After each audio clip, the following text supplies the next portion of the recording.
I have to catch up here now. They've been waiting. Monday, February 15th, the regular committee of council. I'll call this meeting to order and an introduction of any late items. Thank you, Acting Chair. We have a late item under Core Services Review. Suggest that it go after the presentations and before the Mayor's report. There are two documents included with that. They show up as one package, and at that time we'll hand it out to the members of the public as well. One is the Core Services Review work plan, and the other is the project update. In addition, it's just a comment to say that Mr. Scott Harold, who is going to be here today to talk about the snowbirds, is unable to attend, but he still would like council at least consider his the letter that was included, and he'll be coming back to a future council meeting probably next week when he can actually get a flight here. He was just grounded. The irony of it all. So we will refer that back probably. Well, he would like council to at least consider if you can. If not, just defer it until he's here. That's the other option. Okay. Thank you very much. Anything further? Any councillors have a light on? Then I'd like a motion for adoption of the agenda as amended. Motion by Councillor Yoakum, second by Councillor Pratt. Any discussion? All those in favor? Opposed? Carried. Now, a motion for the adoption of the minutes. There's A, B, and C minutes, so I need a motion for all three. Move all three. Councillor Thorpe, thank you, and Councillor Pratt is a second. Any questions? No? All in favor? Opposed? Carried. Now, the first presentation I'd like to just talk about, this is Mr. Scott Harold from the Civil RCAF Snowbird Coordinator, and they're requesting some support for the child program. And I have the, I don't have the exact wording of the child thing. It's always in the acronym. Was it page 18? Can you read it out, Councillor Hong? Directed me to the page. Anyways, I'll continue on. It'll be fine. It's a presentation and a request for a follow-up from the original interest. Formally asked the Council of Nanaimo for some support, integral support, and the permission for the show, and the permission to fly below 1,000 feet. That's the AGL requirements. And the snowbirds for the demonstration and performance for August 10th, 2016 over Nanaimo Harbor waterfront. So, Councillor Hong, do you have anything? Well, I'd like to move the motion. Go ahead.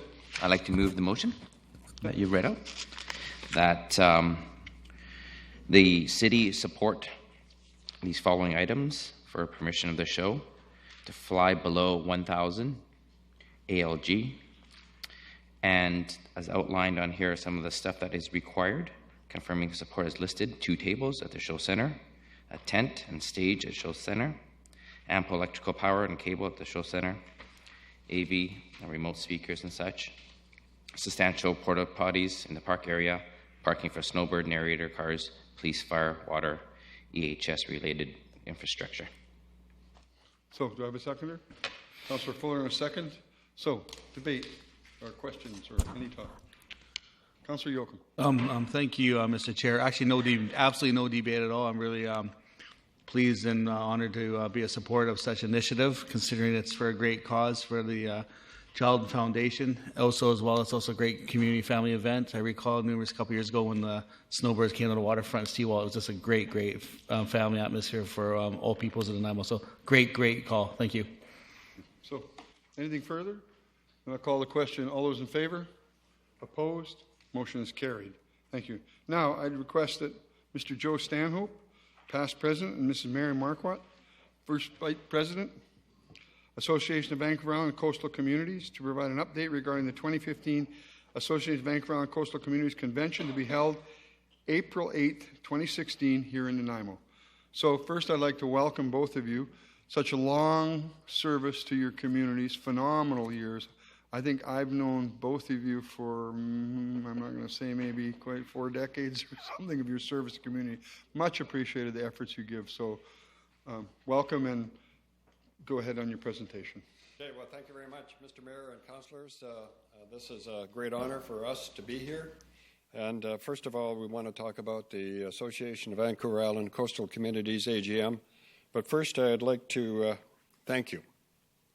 On behalf of all the residents of Vancouver Island and the coast, I'd like to thank the council and the staff for the work that they have done in pushing forward towards a common rate for natural gas you've heard me speak about this before, but I thought I would get the opportunity while the press was here to just so that the people in Vancouver Island know exactly what went on here. You guys pushed for a common rate for natural gas, and you kept pushing it. And it came to the Association of Vancouver Island Coastal Communities. We picked up the gauntlet and we took it. But it was this council and all of the people on Vancouver Island owe you a great favor, because that's a 20% reduction, 30% for something, but that's saving nearly $10 million a year on natural gas because of what went on in this council chamber.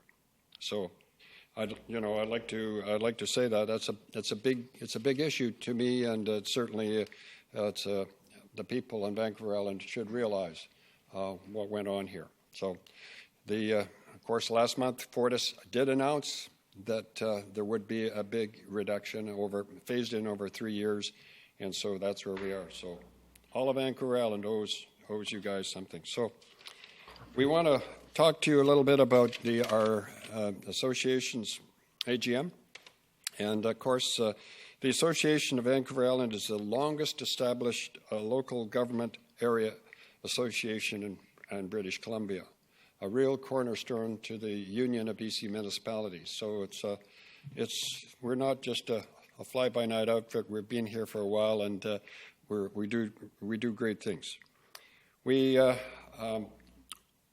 AVICC has one staff member, a new member, Liz Cookson, executive director.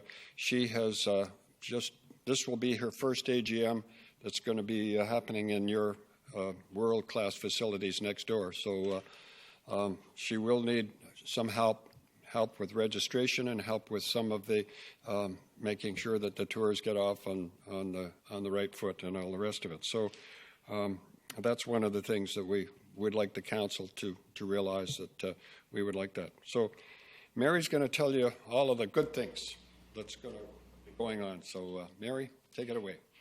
Thank you, Joe, and thank you for having us here tonight. It's a great pleasure and a great honor to be here. Basically, I'm not going to give you too much news. I know that you know the program is already on the website, and we're updating it regularly. And we have some pretty exciting things happening this year. We've got everything from pre-conference registration and various site tours, the Tilroy facility in the Duke Point area, youth council. We've got all sorts of ice-breaking activities. We've got all sorts of exciting things that's going to happen, as well as the business sessions and the elections for the executive members. And there's just no end to the tours. We've got, you've offered up Newcastle Island to our guests and visitors. So it's going to be an exciting time, and we certainly appreciate Nanaimo stepping forward and agreeing to host this. It moves around every year, and it's always a great thing. So I know that it is online, and that I just came tonight just if you had any specific questions that you wanted to know, but we've got concurrent workshops, all sorts of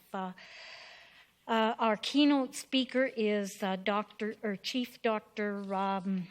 Robert Joseph with Reconciliation Canada, and he's a very good speaker, and I'm sure you'd be very interested to hear and learn from him. We have some members of a youth group that's going to come out and show us a youth view of how politics works. So if you have any questions for me, please let me know, and the program is entirely, you should be able to register online, and the program is online. So thank you for supporting the AVICC and for hosting this event.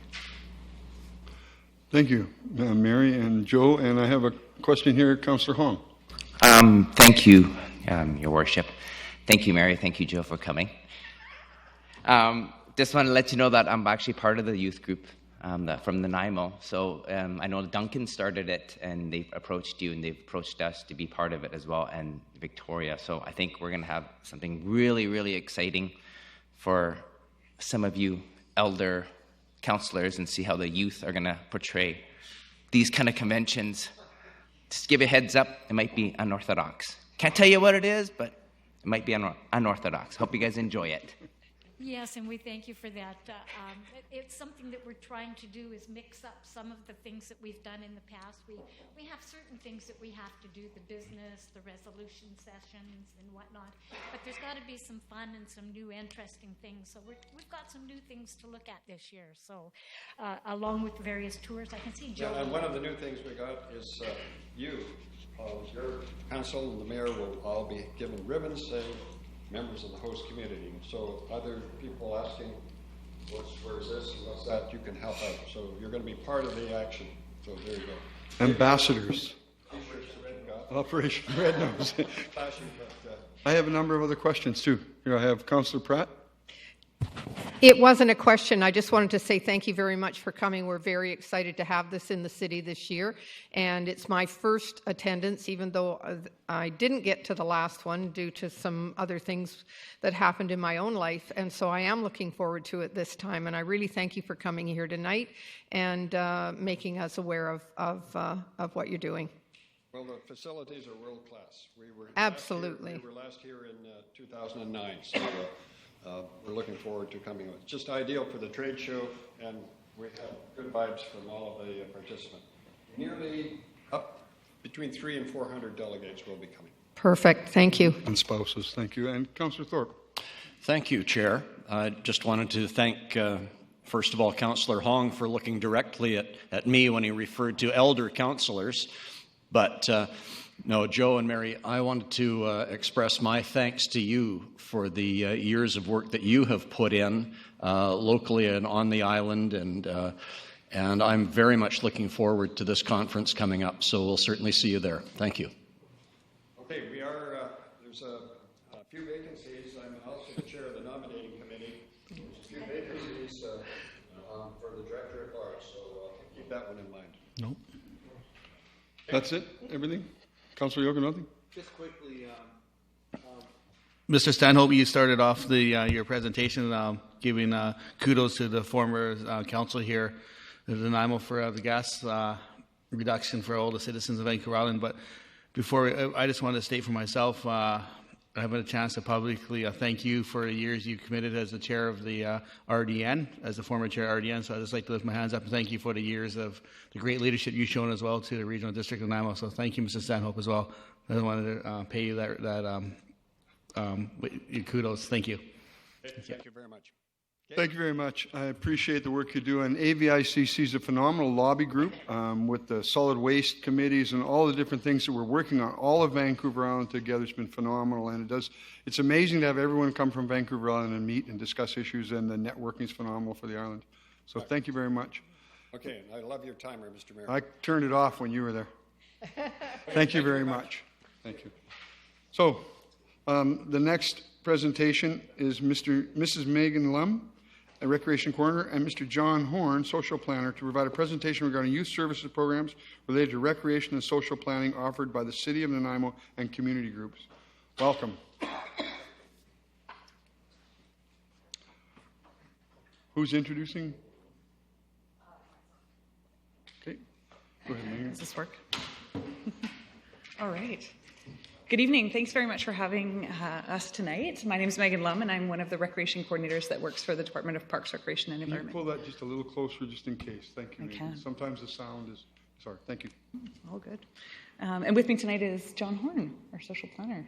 And we're hoping to give an overview of our youth programs and services that we currently have offered with the City of Nanaimo. And I'll try to keep it short, even though we've got lots on the go. So nothing to go. Excellent.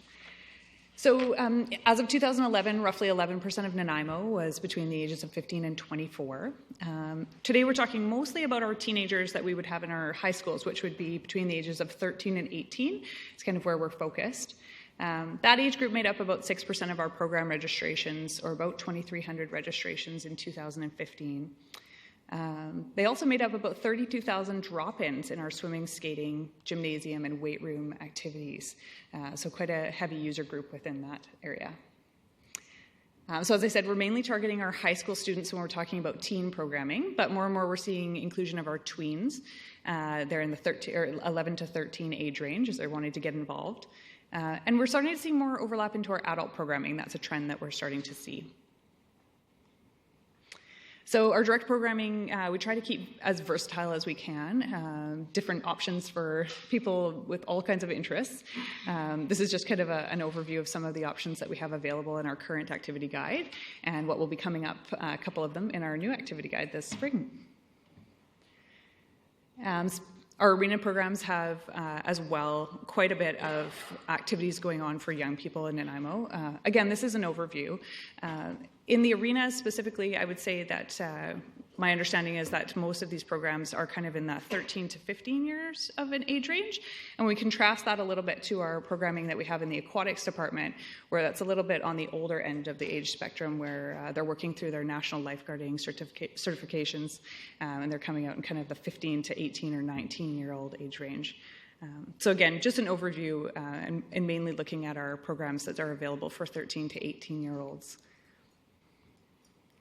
So Leaders in Training and Quest program, these are one of our flagship programs, I would say, within our city's offerings for young people.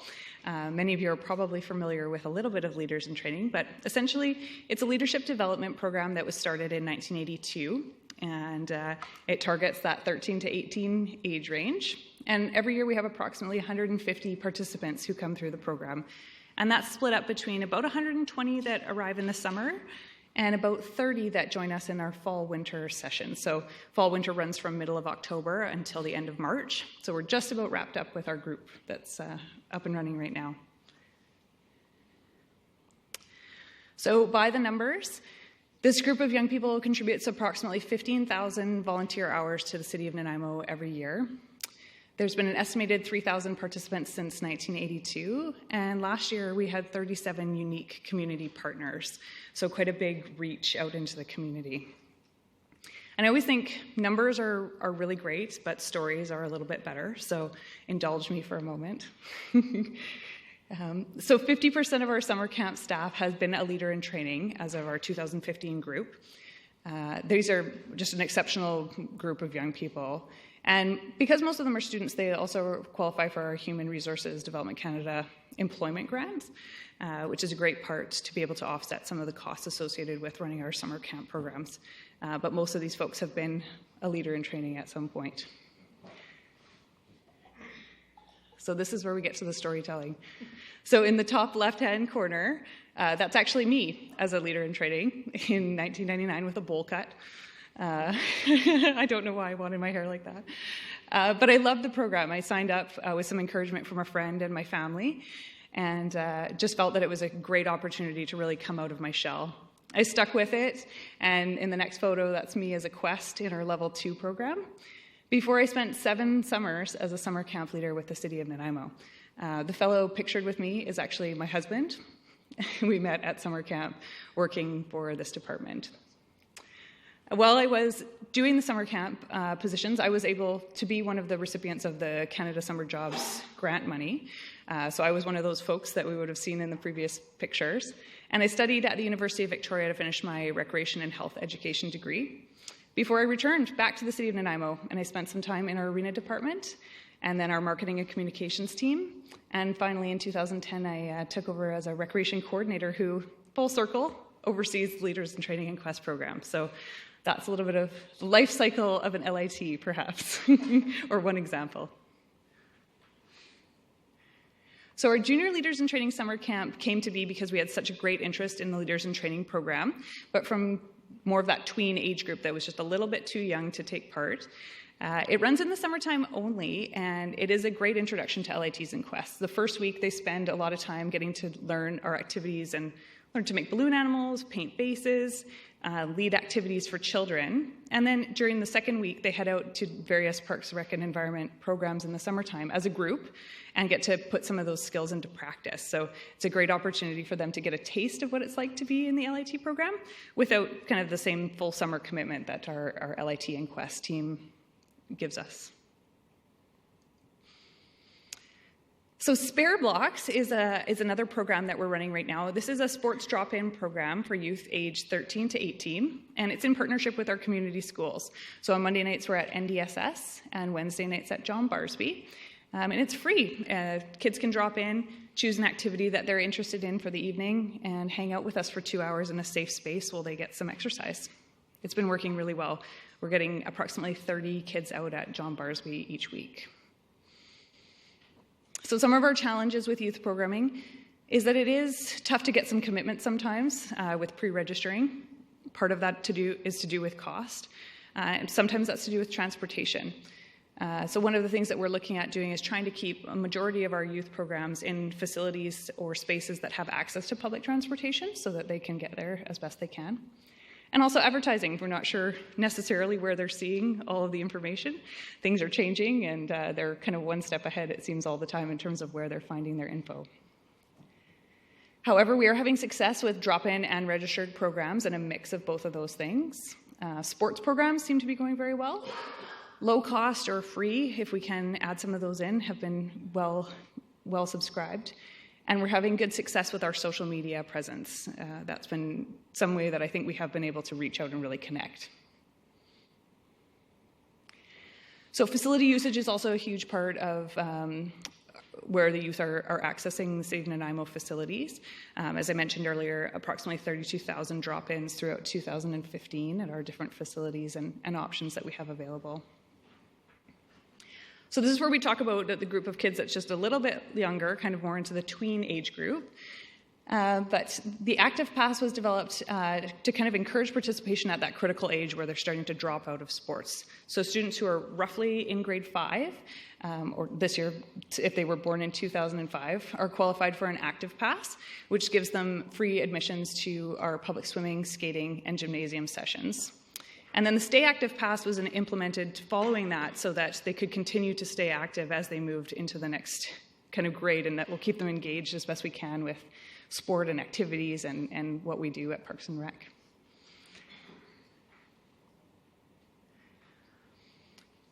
Another big part of our facility usage is actually rentals and sports organizations utilizing parks, recreation, and environment facilities. This is just a very brief listing of some of the groups that would access our facilities.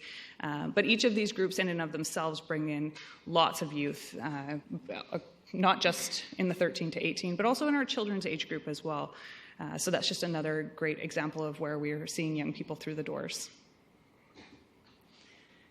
Parks and open spaces, we have lots of options out there. This is a great option for young people as it's low cost. And because we have parks and trails across the community, transportation is generally less of an issue. The disc golf course is used heavily, particularly by young people. And we're also seeing lots of usage in our sports boxes, tennis courts, the sand volleyball courts. If you drive by there in the summer, they're just jam-packed. So lots of great options in the parks and open spaces. And coming up is the Harewood Centennial Youth Park. So in 2015, a youth park jam was held to gather input on the new skate park design, which is heading kind of forward into its development stage. So lots of excitement around this project from the skateboarders. It sounds like the design will be slightly different from the typical bowl design that we've seen in some of the other skate parks, which will allow for a different type of riding, which is great. I think it'll be a nice addition. So culture and heritage, we've got, I'm not the expert on this one for sure, but a couple youth initiatives going there. Art in the Sark, which is in partnership, I believe, with John Barsby Community School, getting some student artwork into the Service and Resource Center. High school poetry contest that's ongoing, and a potential for a youth poet laureate, and maybe I'll see if John will be involved in that project, so I'll speak to that a bit more. And this is where I turn it over to John. Am I on? Yes. So thanks, and I just wanted to touch on the Youth Advisory Council. You heard tonight that they're going to be presenting at the AVICCs, and that's fantastic. And I think Jerry also mentioned that they would be connecting with other youth councils in order to do that, so Duncan and Victoria. So we have had good relationships with those councils. We've formed connections with those councils, so that's a good part of that work is connecting with other Vancouver Island youth councils, and they hope to do that with some Lower Mainland, etc. But really about reaching out to the other youth on the island and connecting with their councils. And then secondly, of course, the Youth Council is active in some of the arts and culture stuff. We're helping with the Poet Laureate selection and the Poetry on the Bus project that they're doing and a variety of other things. But I did want to point out, aside from the Youth Council, who are the main youth focus for social planning, but I wanted to point out two other pieces that we're doing. One is that we're working with Vancouver Island University, the Masters in Community Planning Department, and we're going to be working on a child poverty action plan with them. That child poverty action plan is really for the 0 to 12 crowd, but it will be encompassing a whole range of things, encompass everything from 0 to 18. So while the focus is quite tight in terms of what the actions are going to be, of course, poverty is poverty, whether it be 12 or 15 years old. So there's some work that's being done. The community planning department up there will be joining with us and helping us to develop that child action plan. And then secondly, we have some connections there with the other youth councils, as I said, but really the child action plan. And the second piece from VIU is about social inclusion. So they've also agreed, the VIU department, I think is the recreation department, that they're going to be supporting us in addressing social inclusion issues related to youth and children. So that's a little bit different from poverty itself in the sense of addressing, how do people fully participate in the life of the community. So the folks in the recreation department there have got some research money, and they're going to help us to determine what's the best practices around Canada in terms of social inclusion. So those two elements we're working with the university quite closely on, and hopefully they're going to help us achieve some good results and maybe some recommendations around actions we can take for social inclusion and to address poverty in children. So that's probably really it. I know AVICC is going to be exciting to see the youth present there, and maybe we can get them to come to UBCM as well and do one there. And so we'll see how that goes. So thank you, John and Megan, very much. Excellent presentation. I have a few questions from council, and I'd like to say that Councillor Hong is truly involved in this with the Youth Council and done a lot of work on it. So I first have Councillor Thorpe.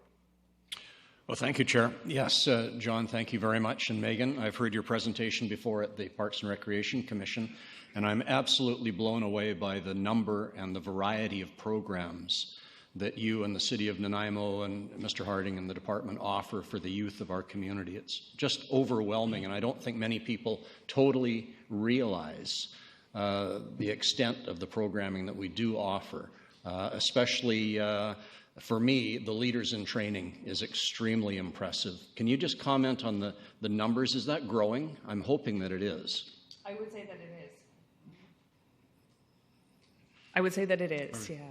Seeing lots of just huge interest. In fact, in the last summer session, our program begins at the middle of June in terms of training, but we were sold out at the end of May and running an extensive wait list. And really, it's being able to manage the kind of quality control on that. So it's just a huge demand for young people to be involved. Well, that's good to hear. It's just such a worthwhile offering to teach responsibility to young leaders in our community. I did want to ask regarding the programming, is there an opportunity for participants to give you feedback in terms of what sort of things they would like to see offered in future?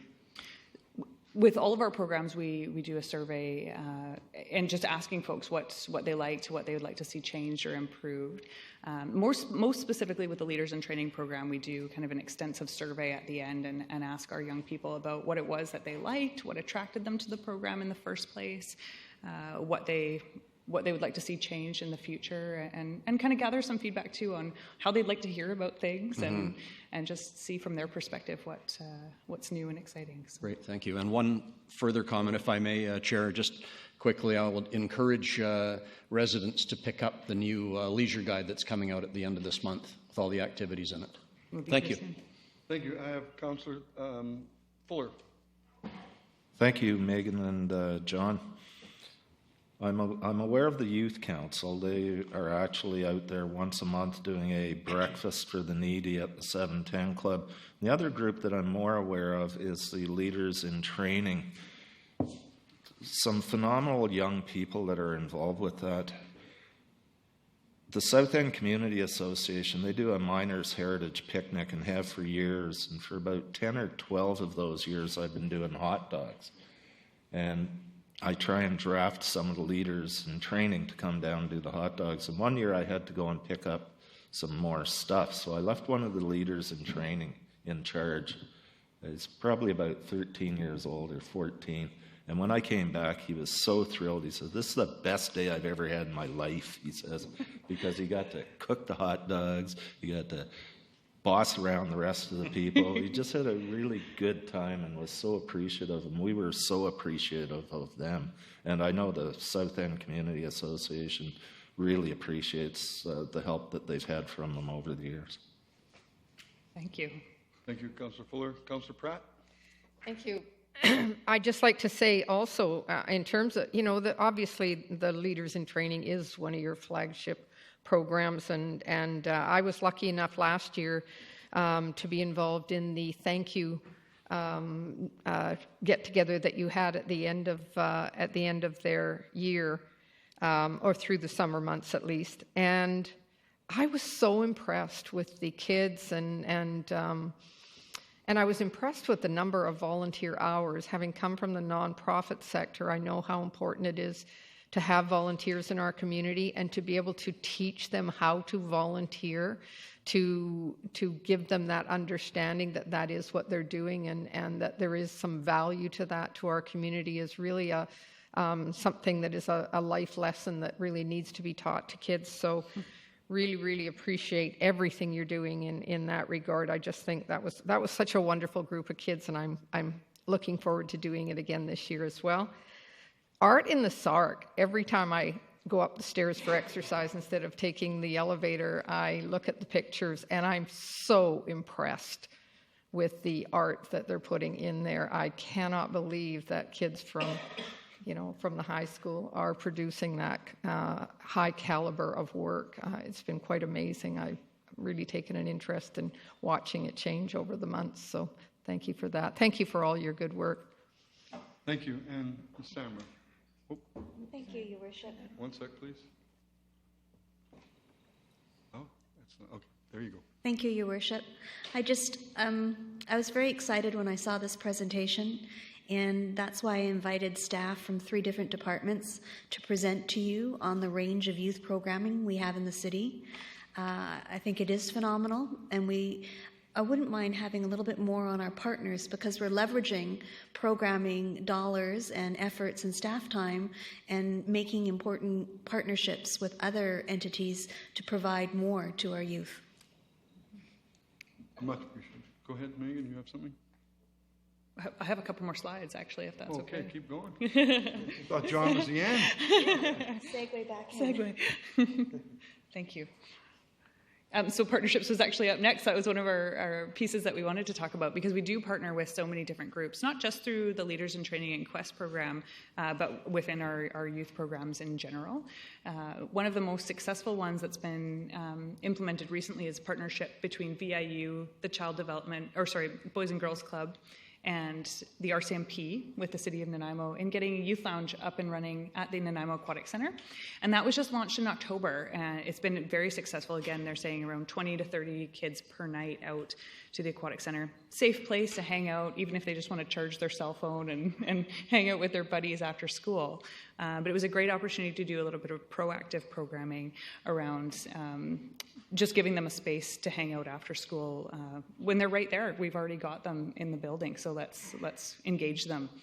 So that was a great opportunity. And John spoke a little bit about our partnerships with VIU, which have been very successful and are growing.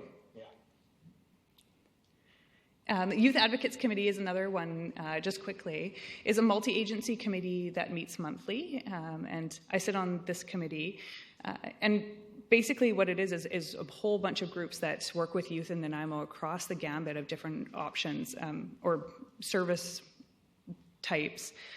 So everything from youth who are in crisis, dealing with drugs and alcohol, they've maybe not have a safe place to live or access to food, as well as groups that are providing kind of more fun, recreational types of opportunities. And as a group, we produced the Youth Resource Guide, which was redesigned and relaunched in December of this year. So I have just the screenshot there, which I know is much too small to read at the moment, but we have this on our website. And what it features is a whole number of organizations and options for young people to connect with if they are experiencing a crisis or a struggle within their life. But also on the things to do section, some of the things that are just out there available for free or low cost for them to connect with and enjoy. For the first time in 2015, when we redid the guide, we also were able to connect and add some information about where they can access low-cost or no-cost food. Hearing specifically out of some of our high schools that there's more and more kids showing up at school every day that haven't had enough to eat. So this was a really important piece for us to be able to collaborate and put together. And for the first time as well, our two little QR codes at the bottom there, the fancy little barcodes that you open with your cell phone. One links directly to our Parks and Trails guide, which should give them kind of on-demand access to where they can find some outdoor recreation opportunities. And the other links directly to the regional transit schedule so that they can access information on when the next bus is and how to get around. So that was a big project to kind of get together and create and relaunch, but out it went in December, and we're pretty excited about it. Youth Lounge, I mentioned really quickly. This is the program that's happening at the Aquatic Center, which just began this fall. It's going very well, and we're in fact looking at a bit of an expansion between the Boys and Girls Club, VIU, and the city and the RCMP on this one. May 1st to 7th, we'll be celebrating Youth Week, which is upcoming as well. So we've got a bit of a sneak peek of what will be coming up from what we'll be doing. But this is also in partnership with the Youth Advocates Committee, and those group of partners will also come to the table with a number of events and programs and services that we'll be looking at that week. So we're excited to kind of expand upon what we've got planned already and move forward into the spring. So as I mentioned really quickly, our social media has been a great way to get involved. Youth Nanaimo is kind of our central hub for all the youth items. Again, these are in partnership with our Youth Advocates Committee. So we've got a Facebook and a Twitter going that are going quite well. But Instagram is just launched, and so it's a little bit empty at the moment. So we'll see where that grows from here. So looking ahead, some of the projects that we'll likely be working on are building up a bit more of a home base on the City of Nanaimo's webpage for the LIT and Quest program so that we can engage more community partners and more young people in being involved in the program. We also, at some point, would like to consider some strategic plan around youth recreation services. And there are lots of organizations that are offering great opportunities out there, but just determining where we are overlapping in some places and where we have gaps and what we can do to address some of those things, I think would be a great project moving forward. Of course, the development of the youth park is going to be a great project coming up. And just a trending conversation, more and more we're hearing and having more interaction around issues that are coming up for LGBTQ teens in this community and just making our programs and facilities as welcoming as we can. So that's just a more trending topic right now. And that is all. Thank you very much. I see any other questions from council? I'd just like to say thank you very much. Excellent presentation. The numbers are excellent because that's our future. A lot of the kids in the youth, and there's a number of things. When they get involved with the facilities, they start to take ownership. When they get involved with the Boys and Girls Club, with the RCMP, there's ownership, there's relationships. It's hugely important. They are our future. I have a couple of questions. The multi-agency committee, do you put anything online about what you're doing or where to do that? Is that online now? The Youth Nanaimo Facebook page is operated in partnership between all of us. So that's, I do kind of some of the back end actual tweeting and Facebooking about that on behalf of the committee. So that's kind of where we would call a bit of our home base. And the Youth Resource Guide is kind of pinned as the main thing you'll see when you come onto the Youth Nanaimo Facebook page, but it's also available for hosting amongst all those organizations on their own website. So while we host it on the city's website, organizations are able to host it themselves and then print on demand as is needed for either service providers or young people. So I appreciate it. I have one more question. The cooking programs you're putting on, are they food sustainability? Some, and those ones are in partnership with Nanaimo Food Share. Yeah, so we're excited about those ones. They've also been heavily involved in our Leaders in Training program, talking about sustainability as well. So excellent cross-pollination. I'd just like to say the strategic plan for youth, I would steer that towards the Youth Council in the next while. If this council is doing its strategic plan to encompass maybe the Youth Council into developing a youth strategic plan, might be a good piggyback for us on that point. And I think get them involved in long-term thinking and strategic planning. So I think it would be important. So thank you very much. I appreciate it. There's no further questions. Thank you. And we'll move on to the core review and the work plan on the core review. Trying to speed this up.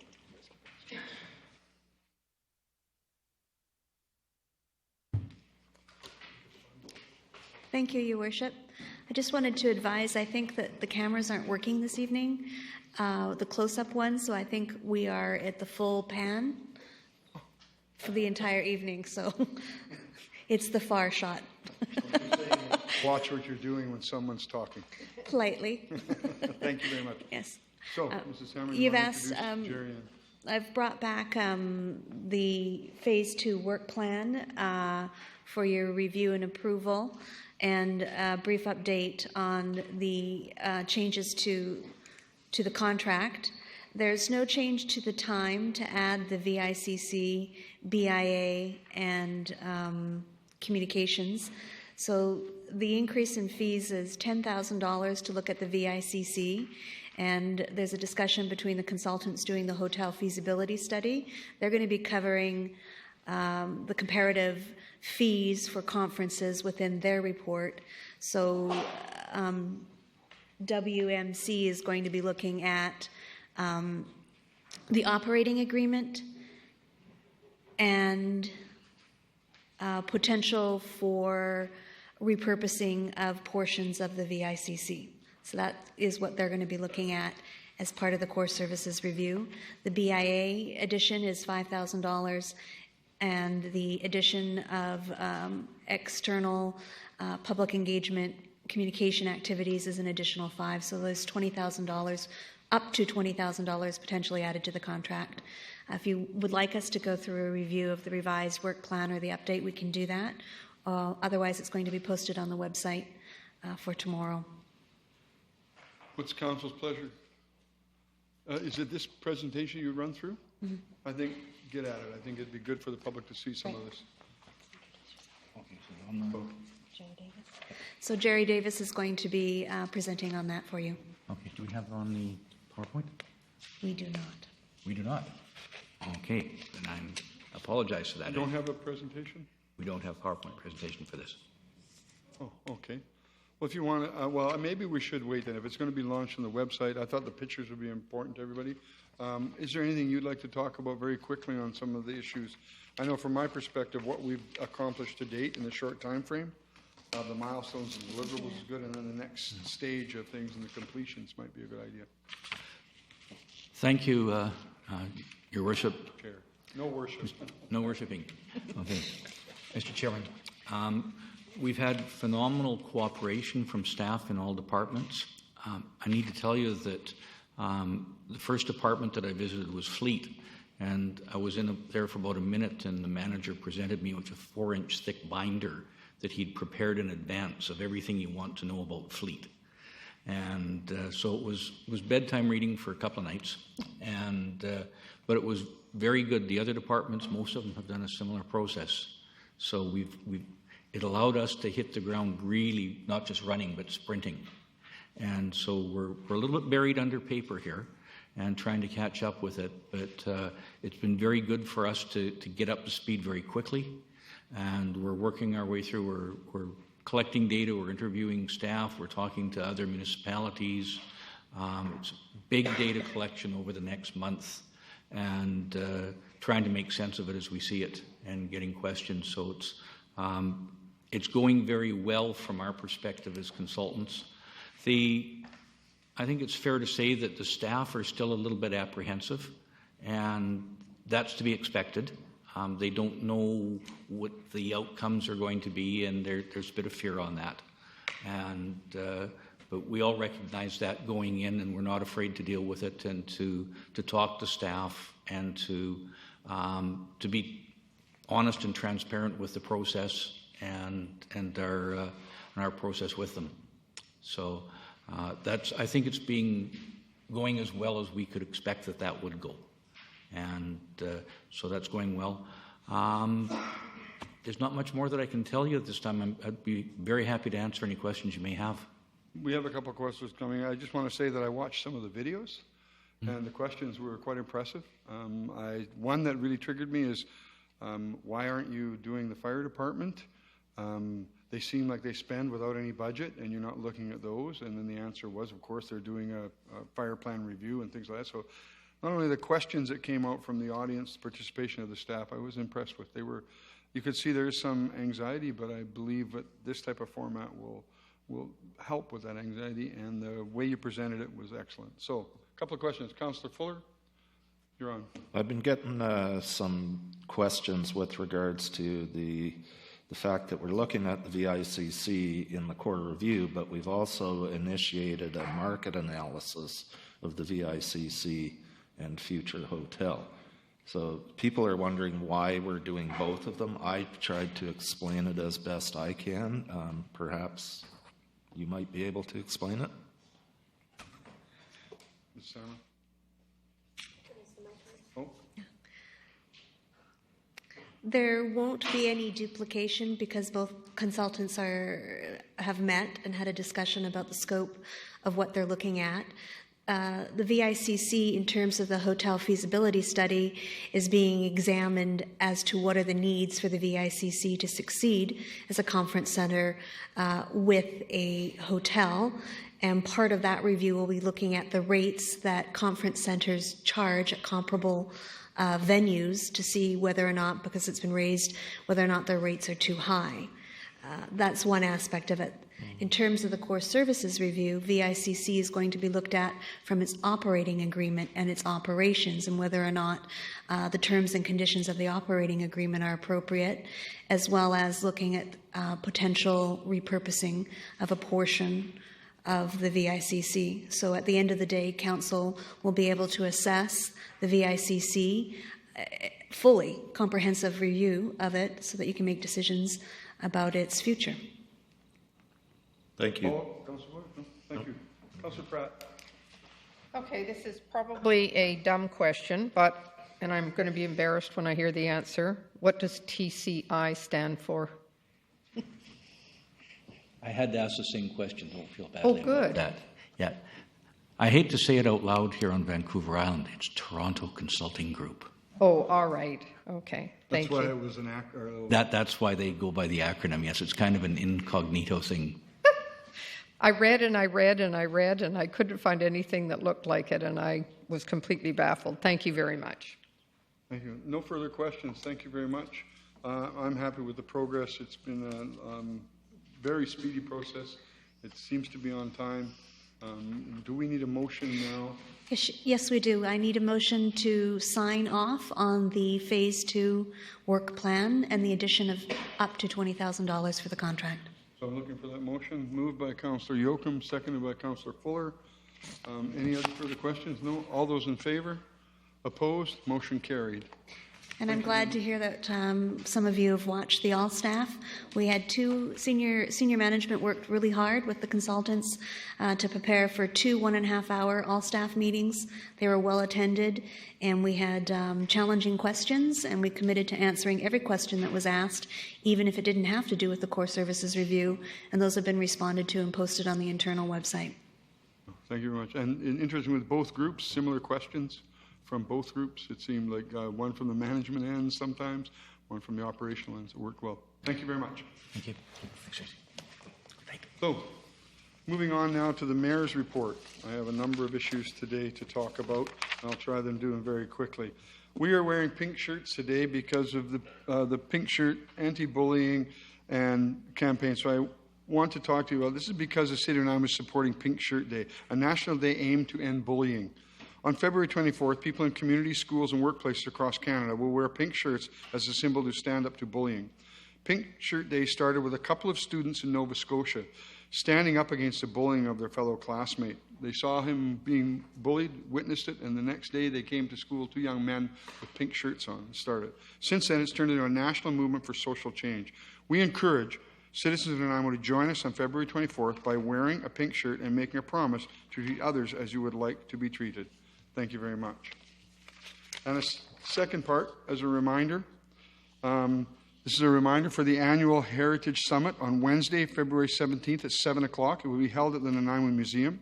The summit helps to heighten awareness during Provincial Heritage Week, February 15th to 21st, and highlights the work of Nanaimo's many culture and heritage organizations. There will be an elder blessing, a poetry reading by our poet laureate, a feature presentation by Nanaimo Museum, characters, con men, and celebrities, and a roundtable discussion. Everyone is welcome to attend. Hope that you can make it.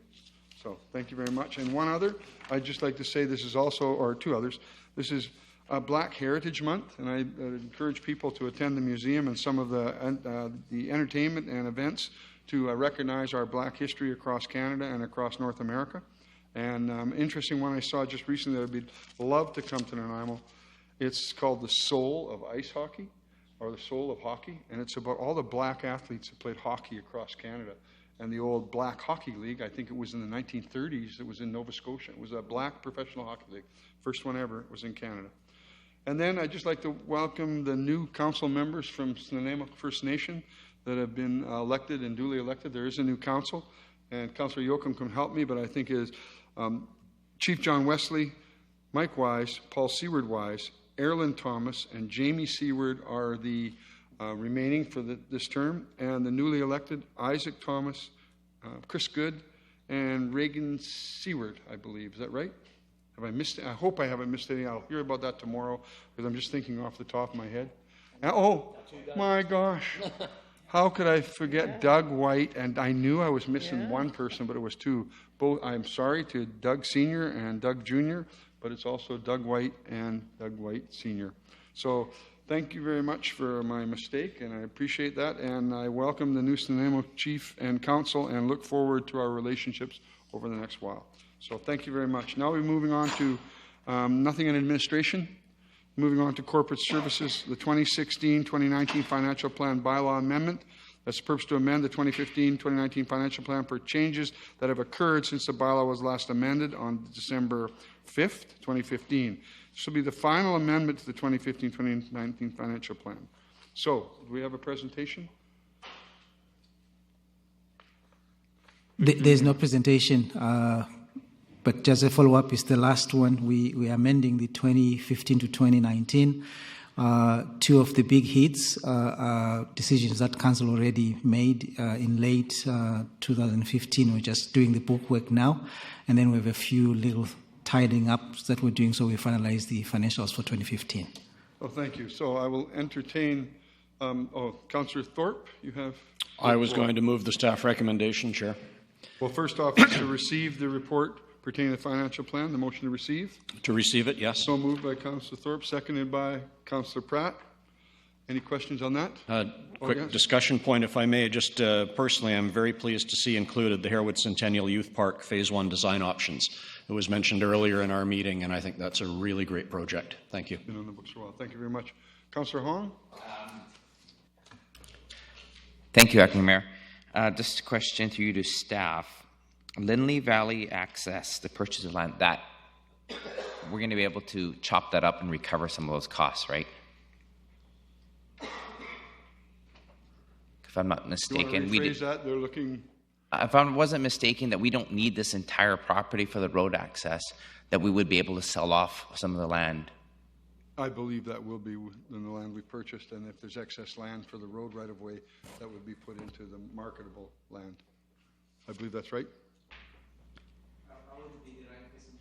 Answer that one, but we could call the director. Yeah. Okay. We'll wait for 1 second as the director comes. But I believe that is the purpose of that too. That's excess land. Did you catch that question? Go ahead, Councillor Hong. Thank you. Through to staff. The purchase price for $854,000, and we can recoup some of that costs if we don't use that land and sell it off as part of lots. Am I correct? Mr. Chairman, that is correct. When the property was purchased, we identified that there would be surplus lands, and we expect there'll be a potential to create a few lots there and ultimately sell lots individually, develop the property and sell them individually, or sell the remaining land. So we'll bring those options back to council. Perfect. So just the public knows that it isn't all 854,000. We should recoup some of that back. Thank you. So next, Councillor Bestwick. Thank you. Appreciate the report again, the manner in which it's presented. Appreciate that. Implications, budget, $874,411. Additional funding from private, contributions and reserves. Is there a possibility that you could provide the breakdown of what the $874,000 is, private, reserves, and DCCs? Do you have that? I don't have it with me now, but we can provide that certainly later. Thank you. The purpose for my question, Mr. Chair, is that we learned that there would be some private contribution to the intent of this exiting from the Lindley area, and I'm just curious at what the amounts are as it relates to the three contributors, and the three contributors are private, DCCs, and property reserve, acquisition reserve. Mr. Chairman, I think maybe I can take a shot at this one there. And I'm talking specifically now about the land acquisition. It was split between DCCs and our property acquisition fund. And there was approximately 600,000 came from the property acquisition fund, the balance coming from our DCC roads reserve. Separate from that, in the actual physical construction of the intersection, there'll be a component that comes from the development that was originally planned to be spent on the intersection at Vandernook and Rutherford.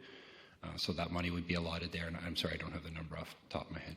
Thank you, and if I may, Mr. Chair, just have a follow-up. My concern at the time was that this was not a DCC project, that we were expending property acquisition dollars when, in my opinion, there was an opportunity for private and DCCs to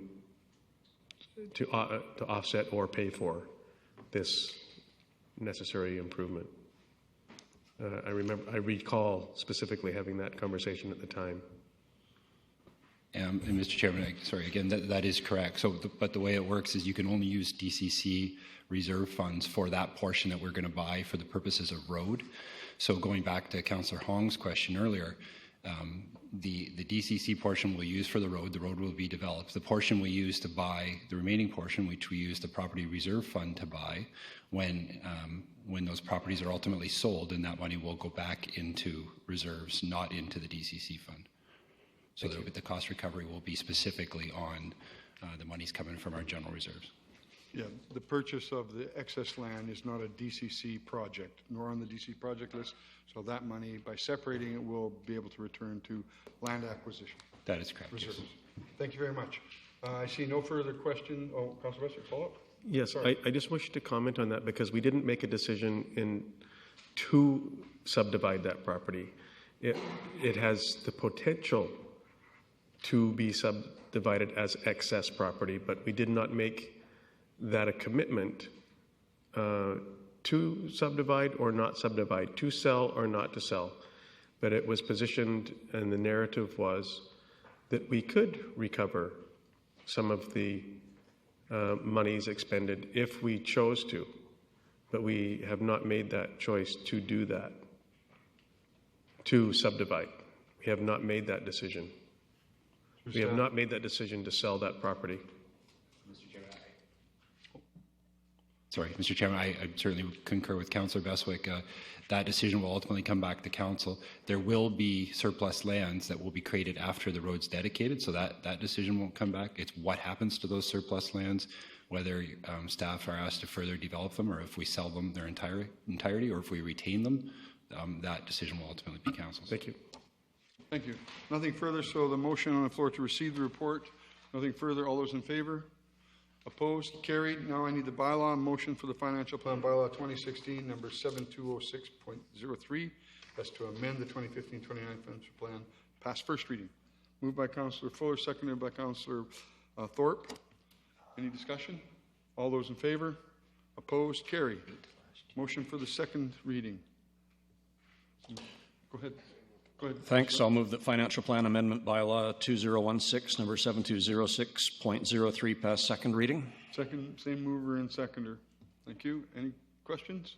All those in favor? Opposed? Carried. Now the third one. And that financial plan amendment bylaw 2016, number 7206.03, pass third reading. Mover and seconder, same mover and seconder. No questions. All those in favor? Opposed? Carried. Thank you very much. Excellent report. Thank you. So now we move on to this next part, which is bulk water rates for Southwest Extension. The purpose to provide background on the bylaw to amend water rates for the Southwest Extension.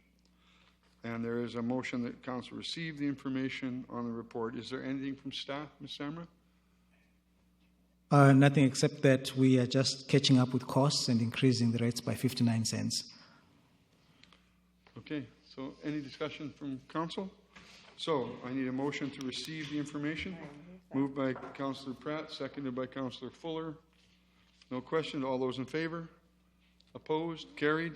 Now the bylaws. The first is the motion to Southwest Bulk Water Rate Amendment Bylaw 2016, number 7099.04, to amend the rate for bulk water supply to Southwest Extension Waterworks District. Pass first reading. Have a mover? So moved. Moved by Councillor Bestwick, seconded by Councillor Pratt. Any discussion? No? All those in favor? Opposed? Carried. Second one, Councillor Bestwick. That Southwest Bulk Water Rate Amendment Bylaw 2016, 7099.04, pass second reading. Have a mover and same seconder, Councillor Pratt. All those in favor? Opposed? Carried. That Southwest Bulk Water Rate Amendment Bylaw 2016, 7099.04, pass third reading. Seconder, same seconder, Councillor Pratt. No questions. The question, all those in favor? Opposed? Carried. So now we move on to item C, that is a road closure for the unnamed land adjacent to 867 Bruce Avenue and 8th Street. We introduced the bylaw 27223 to obtain council authorization for the conditional road closure and sale agreement and to direct staff to proceed with public notice for the road closure. And I need a motion from council. I'm comfortable to make the staff recommendation, but are we having a... I'm not... Is there a report on this or no? You want to give something? No report. Mr. Chairman, there's nothing further to add other than the staff report that's in your agenda. Other than I would note it is associated with the next item on your agenda, which is a development permit.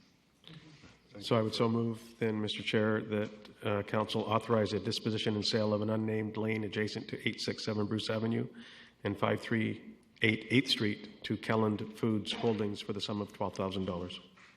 Can we do these all three, or do they have to be done separate? We can do them all three, I believe. Yes, so go ahead, Councilor. Then number two, I direct the mayor and corporate officer to execute the conditional road closure and sale agreement. And three, direct staff to proceed with public notice of disposition and closure of the unnamed lane. Second. Seconded by Councillor Fuller. No, any discussion? No? All those in favor? Opposed? Carried. Now I need the bylaws. This is the motion, the highway closure and dedication removal and unnamed lane adjacent to 867 Bruce Avenue and 538 8th Street, bylaw 2016, number 7223. Pass first reading. Motion by Councillor Thorpe, seconded by Councillor Yoakum. No questions. Now I call the question. All those in favor? Opposed? Carried. Next motion. I'll move that highway closure and dedication removal, an unnamed lane adjacent to 867 Bruce Avenue and 538 8th Street, bylaw 2016, number 7223, pass second reading. Same seconder? Seconded. Any questions? No. All those in favor? Opposed? Carried. Now, development permit number DP 955 at 867 Bruce Avenue and 538 8th Street. The purpose to obtain council authorization to issue a development permit for a multi-use commercial and 27-unit multifamily residential development. So, I would so move that council issue development permit DP 955 at 867 Bruce Avenue and 538 8th Street, subject to lot consolidation, and include a variance to increase the maximum height of the multifamily residential building by 3 meters. seconded by Councillor Thorpe. Any discussion? No? So I'll call the question. All those in favor? Opposed? Carried. I just want to say that I think that looks like an excellent proposal for that property in Harewood. I think people are looking forward to the service and location, so I appreciate the staff moving that as quickly as they have. Now, development variance, permit number DVP 277, that is 937, 941, and 945 Halliburton Street. The purpose to obtain council authorization to relax the front yard setback from Island Highway frontage for 3 separate lots. And it is required by council to hear anyone wishing to speak with respect to DVP 277. Is there anybody in the audience? Oh, yes. Would like to come forward to the mic, state your name and your address if you could. Thank you very much. Hi, Tammy Wiley, And you have, 775 I think, up to 10 minutes. Southland Way. I've been asked to come and speak and request very thoughtful consideration on the variances on this property for Tillicum Lalem Aboriginal Friendship Center. It's Lot 7 beside Lot 8, 9, and 10, where they're requesting the variances, is our access to the education center. So it's going to have a huge impact on our ability to provide service if that access is indeed taken away. I understand that there is an access through Lot 9 and 10, but not through Lot 8. And however, that driveway has been there for more than 25 years from my understanding. And I guess the other point to bring forward is the variances being requested is actually 6 feet from the highway. Not that that's my business or what they're doing with what they're building on there. However, we're just concerned about losing our access to the education center at 927 Halliburton Street. If we have to put a new driveway in to access the property, it's going to be a huge expense to a nonprofit organization, as well as the corner is so steep and sharp that I don't know how our garbage trucks or any delivery trucks will be able to get through there. So I just wanted to bring that forward. Thank you very much. Is anything further? Just any questions to the delegate? Councillor Fuller, go ahead. I'm looking at the map of the property on the city map, the aerial view, and it shows an entrance to the center north of the property. And I was up there today and I took a walk through, and you can actually access it from 2 sides of Halliburton, one that's in question and the other further north. And then there's also the exit available up to the highway. Is that? That's correct. So that entrance from the north side, we would have to actually do a sharp U-turn to come around the building and put a new driveway in where the garbage can currently sits. And we were told an estimate of about $50,000 to put that new driveway in. Yeah, it just seems weird because it's the same width right now as the one is going up to it anyway. So, yeah, I don't So I don't know why there was an easement or an access through Lot 10 and 9, but not through 8, historically.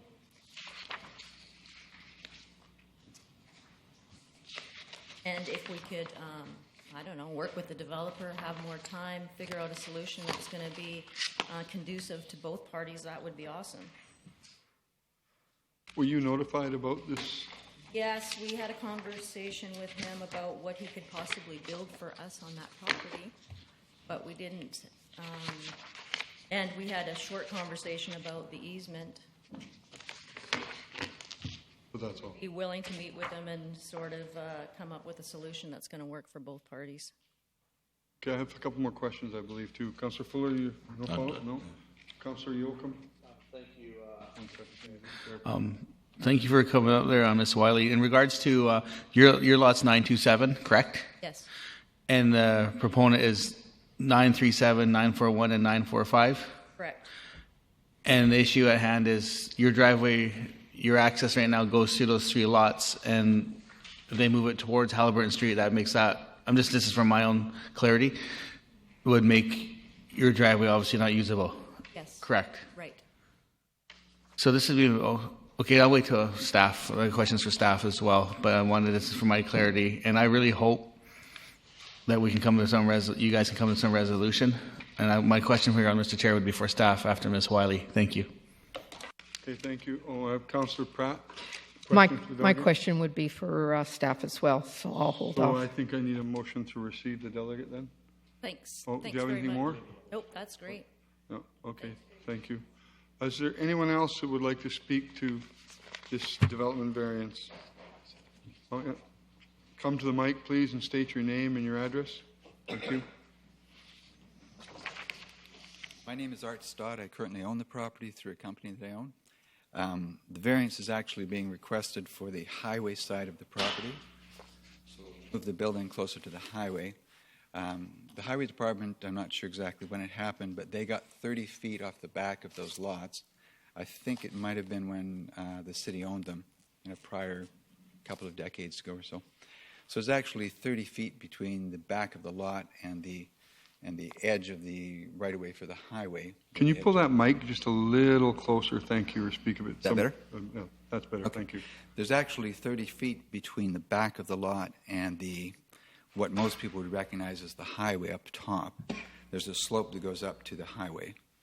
The variance is being requested on the back, which is not on the side that the Native Friendship Center is on. As somebody else mentioned, the Friendship Center does have 2 other accesses. One comes down from the highway, one comes up from Halliburton a little further to the north.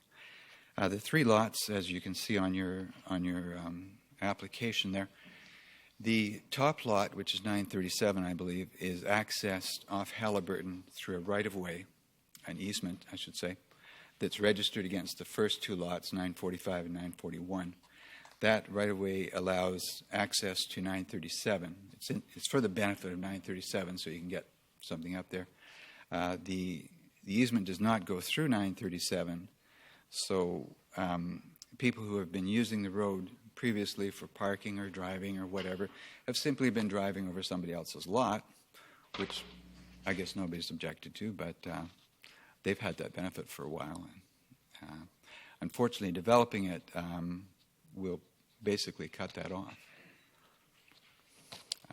Any other questions? Is there any questions for the delegate? No, I see no further questions. Thank you very much. Do I move receive these delegates? Yeah, we're okay. We can move. Is there anybody else who would like to speak to this development variance, DVP 00277? Please come to the mic, state your name and your address. Thank you very much. Pierce, and I live in the strata complex just above this development that's taking place. So our units will look down straight over top of those 3 developments. So we're not sure how it impacts our view. There's trees there now, quite mature firs that are there now, or cedar. And so our concern is that our property value will go down if those trees are removed to allow the development to be right up against.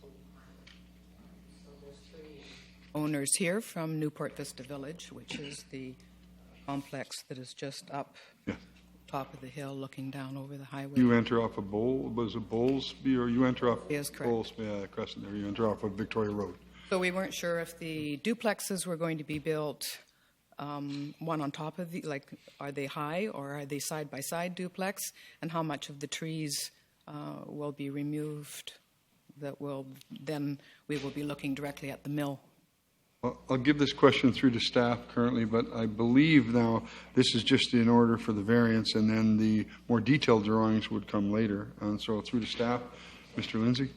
That is correct, Mr. Chairman. I would note, and I think the earlier speaker mentioned that from the actual back of the property line to the edge of the pavement, there's about 11 meters of road right-of-way there. And so many of those trees, not all the trees, but many of those trees are actually in the road right-of-way themselves. So those trees would stay.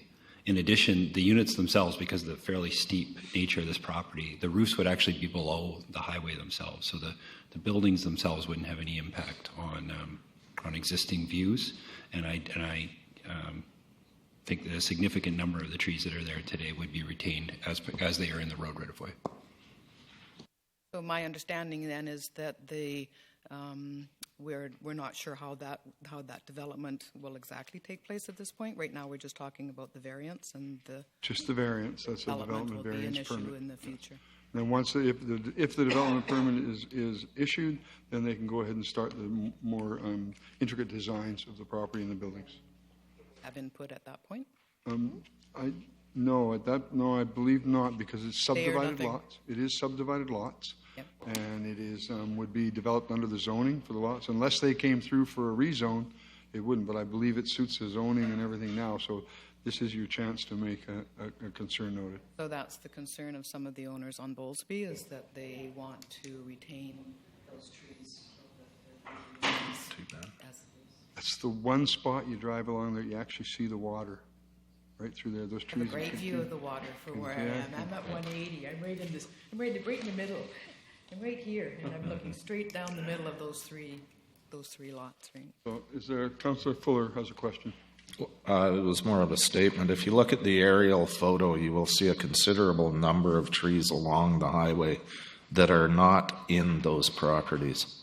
So, and like Mr. Lindsay said, the steepness of the slope, you might see the roofs of the houses, but that would be the tops of the roofs of the houses on your way to looking to the water. The other point you might be able to come in and speak to it is if they actually come in and ask for a height variance or another variance to it. Okay. But right now, there's none of that in the works. But your points have been noted. Yeah. So is there anyone else who would like to speak to DVP 00277? Oh yeah, come on, please give us your name and your address, please. Raymond Ashdown. I live at 208 Bowlesby Street, and I live, I'm directly across as well, but on the ground level. And talking to one or two other people as well, we've been losing our view from the trees because they keep growing up. So I'm the other way. You got just a thinning out. So whatever happens, I don't think that it's out of our control anyways, but that's my view on it. Appreciate the opinion. That's why we're here. So is there anybody else who would like to speak to DVP 00277? For the second time, is there anybody who would like to speak to DVP 00277? For the third and final time, is there anybody who would like to speak to DVP 00277? Seeing that, we'll close this now. And there is a staff recommendation on page 4 of your agenda.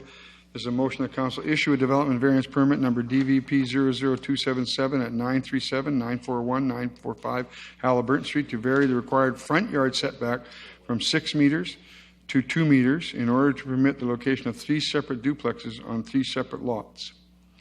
So, how's council's direction? I'll move that recommendation. The recommendation moves. Is there a seconder? I'll second it for discussion. Second for discussion. Councillor Bestwick's up for discussion. Unless the mover would like to speak Unless first. the mover?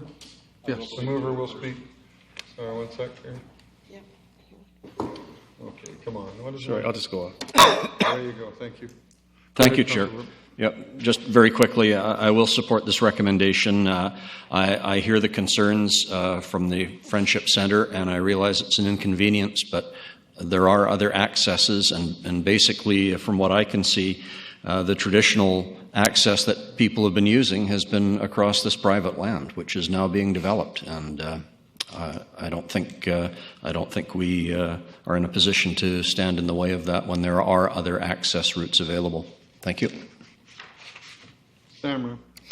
I just wanted to point out that from the aerial shot, it's not possible to determine if the base of those trees are located within the right-of-way or on the lots. Just wanted to point that out. The lot itself will be Yeah, you cleared can't tell within from the it. red border. You're looking at the foliage. There's no way of knowing where the trees are actually located. So I would caution you on making the assumptions that the trees would remain. We're not able to ascertain that from this photo. That is correct. Thank you very much. Councillor Bestwick. Thank you. A few thoughts and concerns and opines and musings. 927, is this property now essentially landlocked without considerable expense to the landowner at 927? Staff? Mr. Chairman, certainly the property is not landlocked. As to the expense of providing or revising their access to meet their needs, I can't really speak to that beyond what you heard earlier this evening. Okay, thank you. This property that we're being asked here for a development variance permit indicates it's 3 through lots with frontage on Highway and Halliburton. And the access is going to be from Halliburton, proposed to be from Halliburton and not the highway. So does they become non-through lots at that point in time? Mr. Chairman, under our definition, any property that has frontages on 2 roads, we consider to be through lots regardless of the nature of the access. So they would continue to be through lots for example, for the purposes of setbacks under our bylaw. Is it reasonable to assume that there won't be access in and out off the highway into these 3 lots that have 3 duplexes? Yeah, I think for 2 reasons. The ministry wouldn't be supportive of additional access when there isn't an access opportunity from another road. But just from the topography alone, I just don't think physically you could, without great expense, get access at that location. Which leads me to why I'm asking those questions, considered front yard setback or front lot setback, where in fact it's to become 2 meters. Am I correct in understanding that it's going to go to 2 meters from what we know as the highway? That's correct, Mr. Chairman. The purpose of this variance tonight is to reduce the setback to 2 meters from the edge of the highway right-of-way, and there's a couple of reasons that staff support that. Is one, again, the topography results in the building sites being significantly below the road. The access and the topography of the sites limit the building opportunities on that property itself, so it really pushes the building envelopes up to this upper bench. And sorry, I had a third reason, I forgot now. Sorry, I'll come back. The setback, and the other reason is the distance between the property line and the actual road edge. Right. Thank you, Mr. Chairman. That's the point I was going to make. So that's what I was trying to discern, is what is considered the edge of the highway to that factors into the 4 meter difference. So it's 6 meters. We're wanting to go down to 2, and how far, whether you can discern how far off the highway. Yeah, so it'll be 2 meters from the actual edge of the right-of-way, but it'll be approximately, and beyond that, there's another 11 meters from the edge of the property right-of-way to the actual edge of the pavement. So those homes will actually end up being 13 meters away from the existing edge of the highway pavement.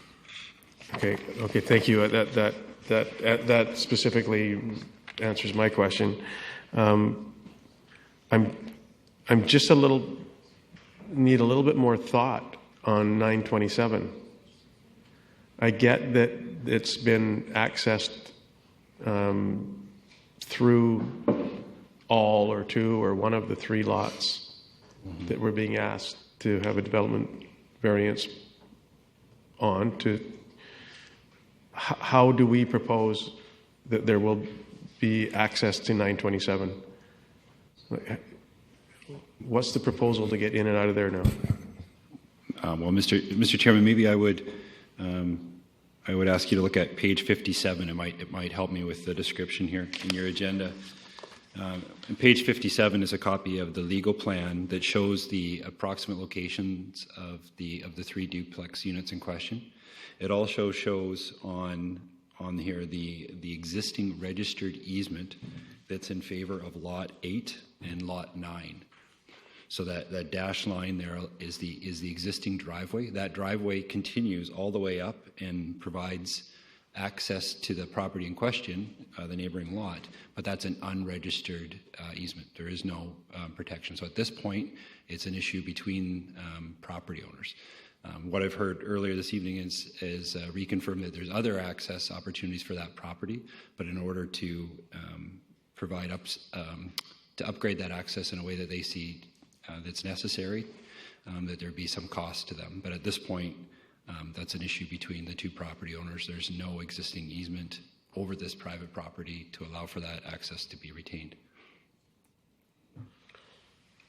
Well, therein lies my question.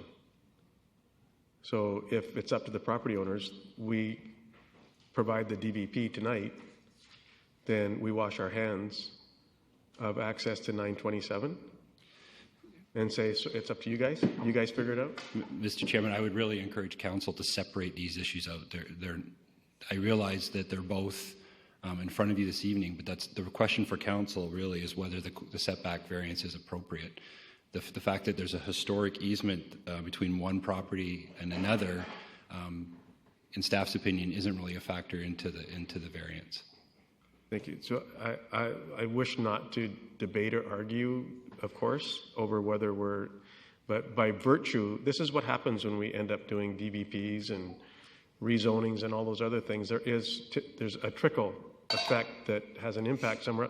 If we only think about specifically the setback from 6 to 2 meters, and we approve that now, which we may or may not do, it does trigger another issue. It triggers another concern. That how do we propose to deal? And I get that we can say, well, the property owners are going to have to deal with this. And this has happened many times. This isn't like the first time that we've had to do this, whether it's a little laneway or half a laneway or a deck that's encroaching on something or whatever. So it seems to me that the property, the neighbors, in this case, it doesn't sound like there's been a whole lot of communication on how to handle this. And it is going to fall back to us. Staff response? Mr. Chair, sorry, I don't want to be argumentative with council, but I would just like to point out that the property owner could come forward today and apply for a building permit that would be right in the middle of the property, right on top of that driveway. There would be no approval process that would be required from council, and it would fundamentally shut off the access to that neighboring property, all under existing zoning. So the very nature of these variances will move the buildings further up the slope, move them up onto what is a reasonable building envelope, and will actually move them above that existing driveway. So from my opinion, the driveway will remain, and at least there will be an opportunity for a discussion to happen between the two property owners. Whereas if a building permit were issued tomorrow and placed on the top of that driveway, it would be over. There'd be no further opportunity for discussion. Councilor Bethel? Can I refer to page 56 of the site plan, location plan?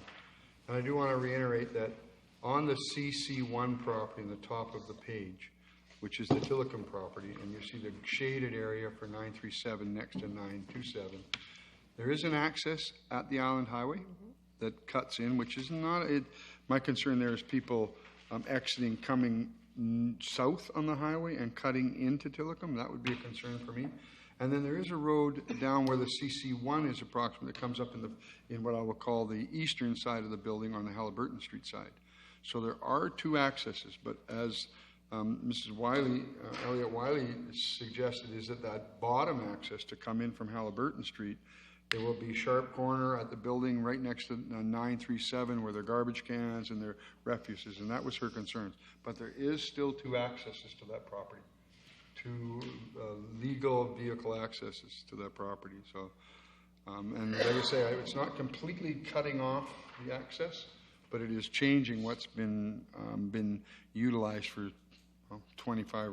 I know it's over 50 years for Tillicum, and I know I did stuff there 25 years ago, so it's been there a long time. So is there anything further? Councillor Bestwick, anything further? No. Councillor Hong? Thank you. Through you to staff. I'm just a little confused because I'm getting documentation here that's saying front yard setback, but I'm getting other documentation from the applicant saying rear yard setback. So what are we varying at this point? I'm confused. I did see that too. I think what staff has done is they've talked about Halliburton Street as being the front yard in the first part of the motion to issue it. And then, like I say, and then in the report it says the highway. This is actually saying that the highway is the front? Because, but the addresses are Halliburton. So it should be a rear yard setback? Well, Mr. Chairman, this gets back to, I think, Councillor Bestwick's earlier point, which is, because it's a through lot, there is no rear yard. Both lots are considered front yards, and so it's a front yard variance. I can, from an applicant's perspective, this would be the rear of the building, so it'll function as the rear yard to these units, but under our bylaw, it's still considered a front yard. Thank you. Nothing further? Councillor Fuller? If this was going to landlock 927, I wouldn't support it, but I get the fact that it may cost some money to expand the one entrance off of Halliburton that would still exist and maybe do some work around where the existing dumpsters are or something like that. But I did notice today that when I went up there, and I drove up there, a lot of the parking that people do is on the side of the road closest to the highway. So they come up, and I've done this before too. I've actually come in from the north entrance and turned around the building and parked on the north side and then exited out to the highway. So it's possible. It might not be ideal, but it's not landlocked, so that's my rationale in supporting this. So I require then no further questions. I need a motion, if there is, that staff recommend the motion that council issue the Your Worship, variance. motion's on the floor. It is on the floor. We've made that. Okay. So no further debate. All those in favor? Opposed?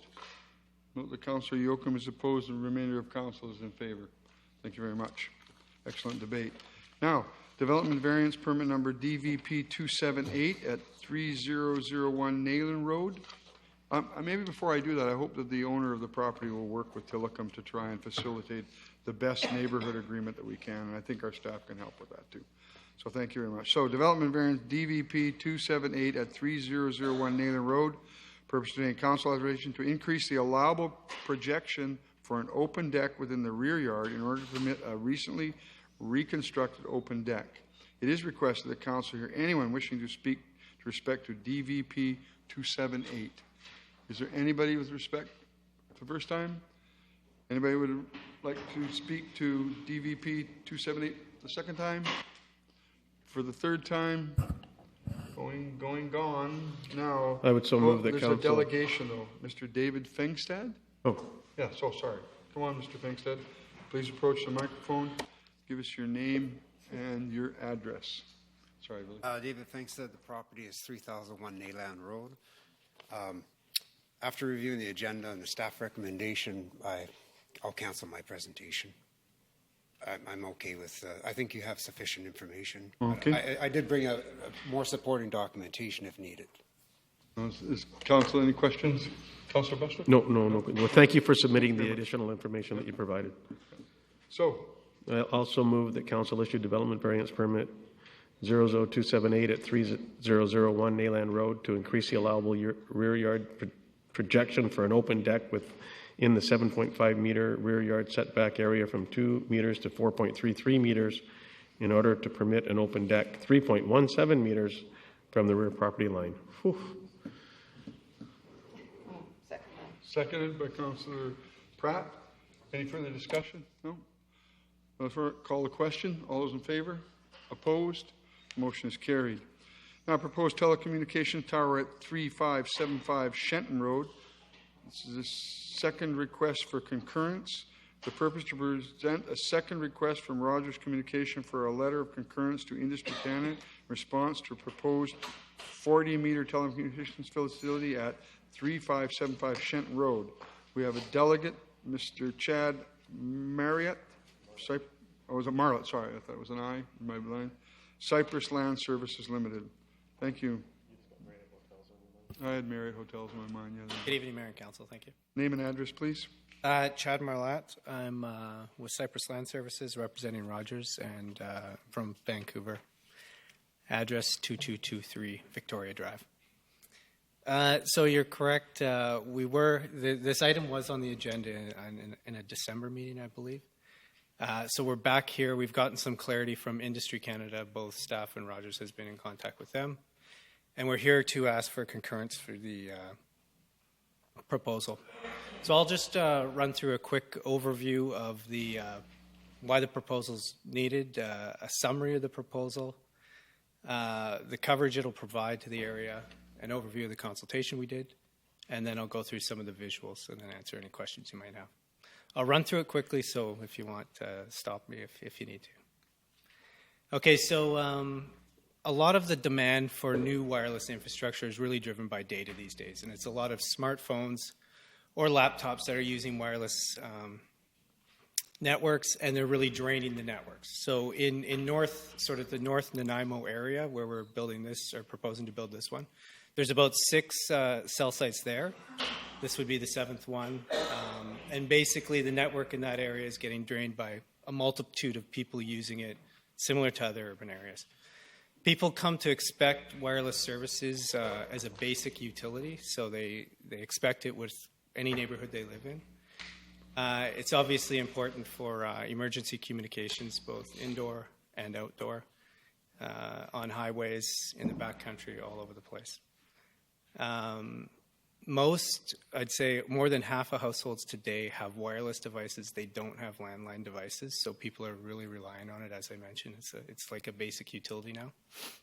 And when it comes to emergency services, over 70% of all 911 calls are made from wireless devices now. So the proposal we have is at 3575 Shenton Road, and it's at the Budget Brake and Muffler, the rear of the lot, sort of down towards the lake. It's a 40-meter monopole with antennas at the top of it. There'll be an accessory building at the bottom. It's usually an 8 by 10 foot little shelter that houses radio equipment that operate the antennas. And the whole compound will be fenced in for security purposes. This is the network right now within sort of North Nanaimo. There are a couple of, you'll see 5 or 6 sites that are on there in yellow and red. The proposed site is in blue, just on the east side of Diver Lake in the little industrial area there. It's about 2 to 2.5 kilometers from the nearest site, so that kind of gives you a sense of how close cell sites need to be to service communities now. In areas that are more populated, like Vancouver, you'll have a cell site every 400 meters or so. Out here, it's about 2 kilometers in an urban area. You'll have another cell site. This picture probably looks quite confusing, but the circle in the middle basically indicates anything in light blue or blue and even green are areas of, as the darker blue is the best areas of service, lighter blue, very good services, and then green is still good services. So you'll see, and I don't know if is there a pointer on this? No? Okay. Basically, you're going to get, for a couple, I'd say 1.5 kilometers around this proposed cell site, you're going to get much improved services. And improved services inside of buildings, not just outdoor or anything like that. The consultation process that we've gone through to date, we submitted a proposal in September 2015 of last year. We notified all properties within 120 meters of the proposal, which was 34 properties, placed an advertisement in the newspaper, and we didn't get any feedback from any of the consultation efforts. Again, we brought forward the proposal in December, and here we are again. The December resolution from council was no comment.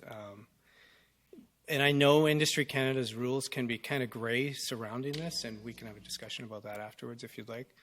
But they really do value local input, and they are asking you to make a decision, whether it's concurrence or non-concurrence. We obviously hope it's concurrence. But they really do value local government's input into it. For the proposal itself, Some of the site attributes, it is located on industrial land in an industrial park. It's quite well set back from the highway, which helps reduce the visibility of the structure from people driving up and down Island Highway. It's about 160 meters set back off the highway. It's well set back from any homes, and typically any complaints that we would get, and of course we didn't in this instance, are usually from residential homes.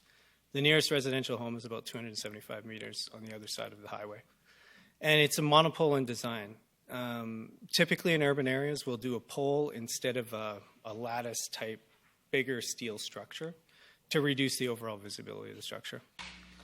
When it comes to health and safety, we do have to comply with Health Canada's Safety Code 6. This structure, or the antennas in this installation, will be far below any allowable limits that are required by Health Canada. This is kind of a photo of what the structure will look like. In the lower photo, you'll see what the structure will look like. It's 40 meters tall. It'll have some antennas on the top, and it's just a basic pole. There's not a lot to discuss about it. This is just a rendering of the structure and where it's located on the property. So it's set back at the back of the property. It's actually quite low down at the back of this property. From the front of the property to the back is probably a good 5 meters, or 20 to 25 feet lower. And that's the presentation. So I'm happy to answer any questions or clarify any of Industry Canada's. Yeah, thank you very much. Interesting pictures. Councillor Bestwick, you have a question. Thank you. Thanks for coming. The tower, are you renting or leasing space on it? Sorry, are we leasing space on it? Rogers can, if another company wanted to add equipment to the tower, they could, but it's for Rogers Communications. Thank you. What's in it for us? Better service to the community, really. I mean, What's in it for us? I can't say more than better service. So is it uncommon for cities, municipalities to be the beneficiary of cell towers being erected throughout their internal boundaries? Yeah, it's very common to have cell towers. It's very common for cell towers to be put up within urban areas. And is there ever compensatory? Only if we're going to be using city lands would we compensate the city in that case. That's the only instance. Thank you. Anything further? No further questions. Thank you very much. Oh, what's that? Okay, so I have a motion to council issue a development variance number DVP 0278 at 3. No, sorry, I'm on the wrong one. Now we have staff recommendations. There is 2 parts to it, and we can only have one of them. Do I have a mover for either of the motions? Councillor Pratt. I move the council direct staff to provide a letter of concurrence to Industry Canada in response to a proposed 40-meter telecommunication facility at 3575 Shenton Road. Do I have a seconder? Seconder, Councillor Thorpe. Any debate? Councillor Bestwick. Question to staff. This isn't the first cell tower to go up in the city of Nanaimo.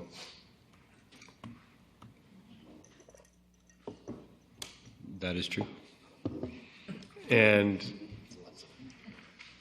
when my concern is that regardless of whether or not this is city property, regional district and Nanaimo property, we all want better service. Of course, we all want better service. We all want easier access and quicker, faster. We don't have a policy. The city of Nanaimo doesn't have a policy, and I wonder why we don't. And I would like to make a recommendation when we're finished with this one that, and I may be off base here, but I would like to maybe direct staff to come back with something.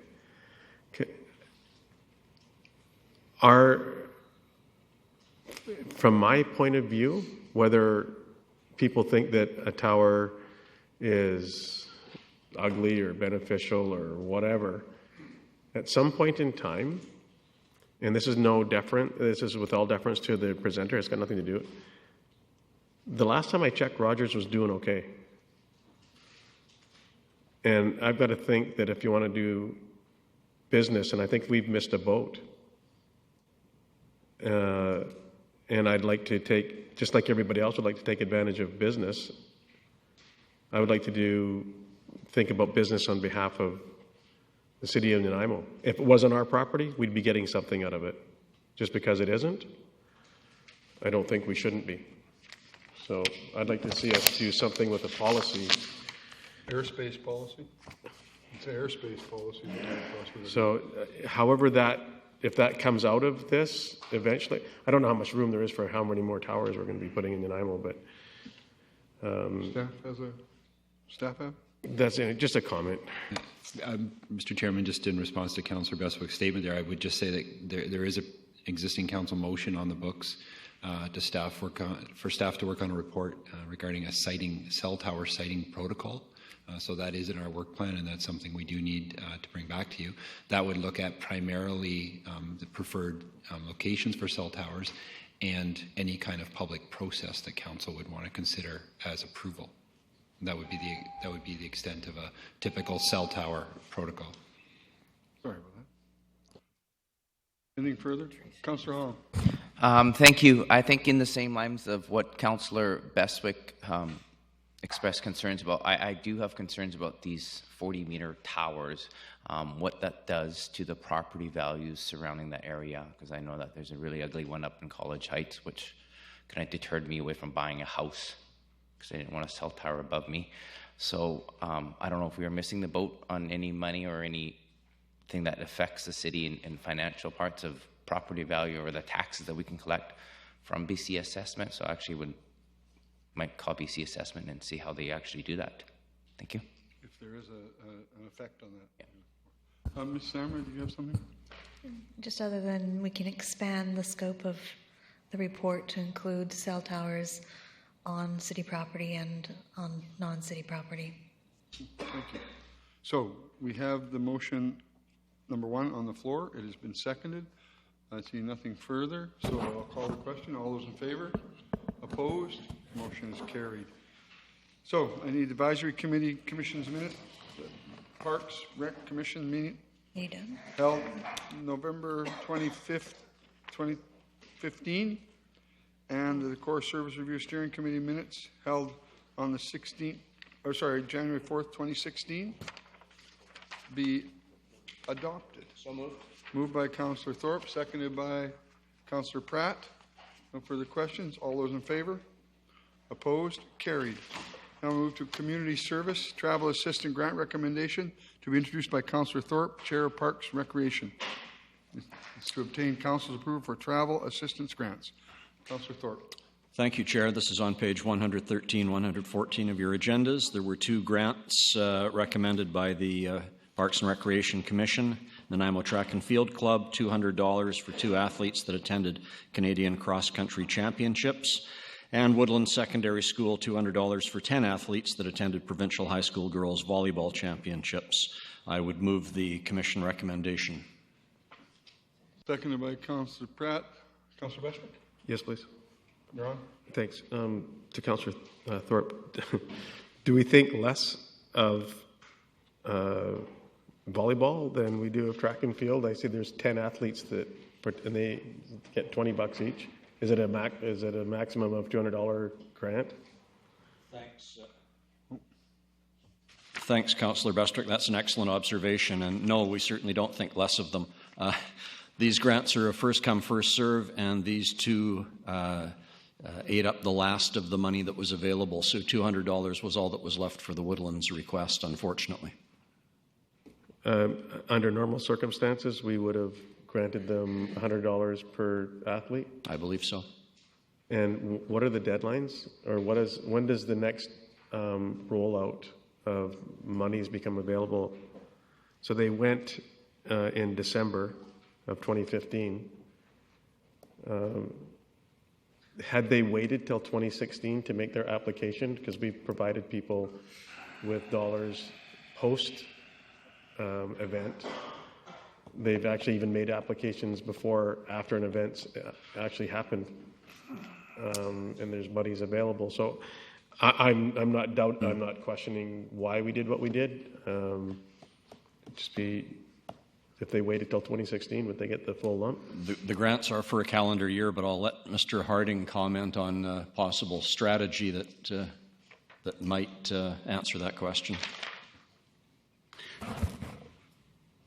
Am I on there? Yeah. Yeah, so they just came in on the last part of the 2015 funds allocated. So the 216 funds are now there. Actually, there'll be another report coming to council directly for some other funds that have been applied for, and they'll go through that. There's $7,500 a year on that in that account, and so those ones were able to apply under the 215 grant. Any back follow-up, Councillor Beswick?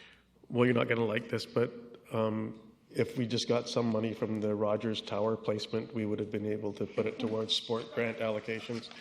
Sure. Since they just re-upped Donaldson $30 million over 2 years, so I think Rogers is doing okay. We might be able to take some of that money and park it in tournament and for kids like this, and for allowing the 40-foot tower to go where it's going, or 400 feet or whatever it is. Thanks. Well taken, Councillor Beswick. Councillor Yoakum. Thank you. Definitely wish we could do more for these 12 profound athletes. And question I would have, I don't know if it's to Councillor Thorpe or to staff, but does the school board pony up any cash for their students for the number 2 on the agenda there, the students from Woodlands? Do you guys know if the school board bucks up? I know the parents do great work, volunteering, the fundraisers and all that stuff, but does the school board actually fund any of their athletes? I'm not sure on that. This is what school board provides with them on if they do some matching grants with the PAC or not. But this is with our program we try to encourage. I was also just want to sorry if I could, Councillor. The other reason there's a difference in funding is one is in province is a different. They get less for in province and more for out of province. So that's the difference in the numbers there too. Okay, just to wrap up, I'm definitely really proud of the work that our Parks Rec Committee does here, but I would expect, and hopefully if any of the school boards listening, that they pony up for some of their great athletes as well. Thank you. Thank you. Staff, and nothing further on staff? No, thank you. So the motion is on the floor to support both of them. No further questions? All those in favor? Opposed? Carried. Now, Heritage Facade Grant Application for 426 Fitzwilliam Street, for purpose to obtain council approval for Heritage Facade Grant for the Angels Trading Building at 426 Fitzwilliam Street. And the motion would be that council approve a $20,000 Heritage Facade Grant for the exterior rehabilitation of Angels Trading Building located at 426 Fitzwilliam, subject to conditions specified in the staff report. Do I have a mover? Moved by Councillor Pratt, seconder? Seconded by Councillor Bestwick. Councillor Fuller. I'm not going to support this grant because there's $20,000 available for this specific type of grant throughout the year, and if we approve this one, that means there will be no other grants for facades this year. So we would be approving the whole shebang, which, $20,000 may not seem like much, but for this type of a facade grant application, I would rather see the monies go to 2 potential facades being upgraded as opposed to 1 building. That's why I'm not going to support this. Okay. Staff, any response to it? No? That's fine. Okay. Ms. Zamborski? Through the chair, and then maybe Mr. Schulberg might be able to add some more. Typically throughout the year we don't get a large number of grants. In fact, there may be some years where we don't get any applications. For this year, this is the only one that we do have in the queue, and I realize that it is early in the year. However, most developers who are thinking about coming forward, or business owners, would have been talking to Mr. Schulberg already, and maybe if you have anything else to add, Chris. Schulberg? Anything to add? No, I don't. No? Okay. Councillor Fuller, anything to follow up? No? No, I realize that if it gets approved, the 20,000, we won't even have to worry about it. So it would make our life easier if we approved it. But I'm still not going to support it for that reason. Okay, I see that. Nothing further. The motion is on the floor. All those in favor? Opposed? Carried. Councillor Fuller was opposed. Millstone Trunk and Buttertub Drive sanitary sewer upgrades tender. Purpose to advise council of a public tender call of $250,000 and above in accordance with council's purchasing bylaw. There's a motion that council receive for information report regarding the tendering of the Millstone Trunk and Buttertub sanitary upgrade. Moved by Councillor Pratt, seconded by Councillor Fuller. Any debate? No. All those in favor? Opposed? Motion is carried. Northfield Boundary Highway 19A intersection upgrade. The purpose to obtain council's approval for sole source purchase of rail materials and services and to advise council of the tender greater than $250,000. And the motion would be that council direct staff to proceed with the tender in Northfield Boundary Highway 19A intersection upgrades and enter into sole source purchase of rail materials and services from Southern Rail on Vancouver Island. Do I have a mover? Moved by Councillor Pratt, seconded. Councillor Fuller. Councillor Bestwick, questions? Thank you. The purchase is from Southern Rail? Yes, the direct sole source purchase. Yes. Sorry, Jeff. Yes. And is that an American amount, or is this in Canadian dollars? What, the materials, they come from south of the border, or? Some of them will probably come south of the border. So when we're talking about there's a potential additional cost associated with the rail component of the project that brings a direct cost of the rail to $1.1 million for the project. Is that have anything to do up or down with the state of the American Canadian dollar, or no? No, the additional $600,000 is related to additional works for the preemptions that would be required at the crossing if and when increased rail service occurs at that crossing. So if we have higher speed trains, then we'll need those preemptions. We don't require them at this time, but in the future we may. Thank you. Do we know what the follow-up, please? Do we know what the value of the product purchased south of the border is versus, as opposed what the split in this is? I'm not too sure. Okay. So the $580,000 that we're recommending that council sole source to Southern Rail, I believe it's about $300,000 of that is for materials that are purchased south of the border. So there's part of that component would be subject to fluctuations in the dollar a little bit. Thank you. And follow-up, is that on delivery or is that on the date of the purchase? I'm not 100% sure. It's probably on the date of the purchase. Can we put a condition in there that whatever number is better for us? Because I'm guessing it's a couple of months away from delivery. Yeah, we'd have to look at that, and it's probably quite a bit more than a couple of months before we actually order that product. But I'm just thinking 1% on $300,000 if the dollar changes for 2 or 3 cents, it starts to add up, and any amount that we can save that we can protect ourselves in that purchase would be appreciated. Thank you. Okay. Councillor Hong? Thank you, Mayor. Again, I'll emphasize the same thing I keep emphasizing, that we just keep letting all our eggs out of our basket and showing contractors how much we're willing to pay, and it always seems to come just under this amount. It really kind of bothers me. I would really like to see a contract one time where it's really, really low, or we're way out of the ballpark, but it's always just comes in this amount. I always have a concern about that every time we kind of tell bidders what we're willing to pay. Thank you. I would suggest we look at doing this where we don't fill in the individual lines, but just have the total at the bottom, so the individual components will be priced, but still we're giving a price to the public and stuff. So, Jeff? So, Your Worship, we are proposing to bring a new process for doing this forward to council fairly shortly, so I think you may see some changes in that may address your concerns. Perfect. Thank you. Much appreciated. So, the motion is on the floor.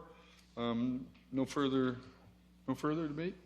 I'll call a question. All those in favor? Opposed? Carried. The motion carried. There's no bylaws in the company. Oh, yes. Please. Okay. Thank you. Mr. Goodall, Oh, I just you wanted didn't get away yet? and I know that it's getting late, but I just wanted to say thank you to learn that there is a report coming forward that's going to address some of the concerns that have been expressed in previous months as it relates to our purchasing information and all that stuff. So I just want to say thank you, because I think it really sends a message that staff are genuinely caring about what we might say anecdotally up here without making motions. And so I appreciate that, because it means a lot when we can get through meetings and information, and that we're all working toward the same end goal. So I really appreciate that, and I won't bring it up again, but I know you're going to bring that information to us really quick. We are. Thank you. That's your last question? Thank you. Yeah, I honestly appreciate how I want to say that the staff reports, the way they're written right now, are so easy to digest, the way they're written. I really appreciate it. So I have Ms. Samra. Yes, thank you. I actually wanted to just take the opportunity to say that this is some of the changes you're seeing this evening, and what you saw with Victor on the financial policies is an example of having a senior management team of directors at the table working strategically together on the range of things that we need to run the city. So we're already reaping the benefits of having that senior management team. Thank you very much. Councillor Fuller. I want to concur with what Councillor Bestwick said, and as long as we don't have a cost put to these reports we're getting, we'll probably get the best value too. Yes, good call. So there is no bylaws, there is no correspondence, there is no council appointments, there is no notice of motion, there is no other business. Now I have question period for agenda items only. Please come to the podium and give us your name. Thank you. Fred Taylor of 204 Emery Way. What triggers BC Assessment to know there is new inventory on a property, i.e. a tower? Because it's not a building, but it's new inventory on a tower, like a tower. It's new inventory on the property, which increases the value. What triggers them to know when it's not the building permit status? Yeah, it'd be interesting to find out any asset that's added to a property other than a building, or that is what you're proposing, or the question is.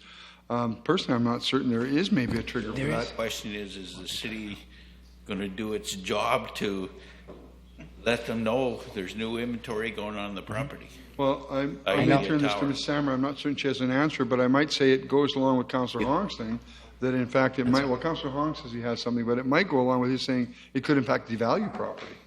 So That's true, but property in question that's getting new inventory, the way to trigger it is they have to be notified. They don't go around looking for it. Well, yes, they do.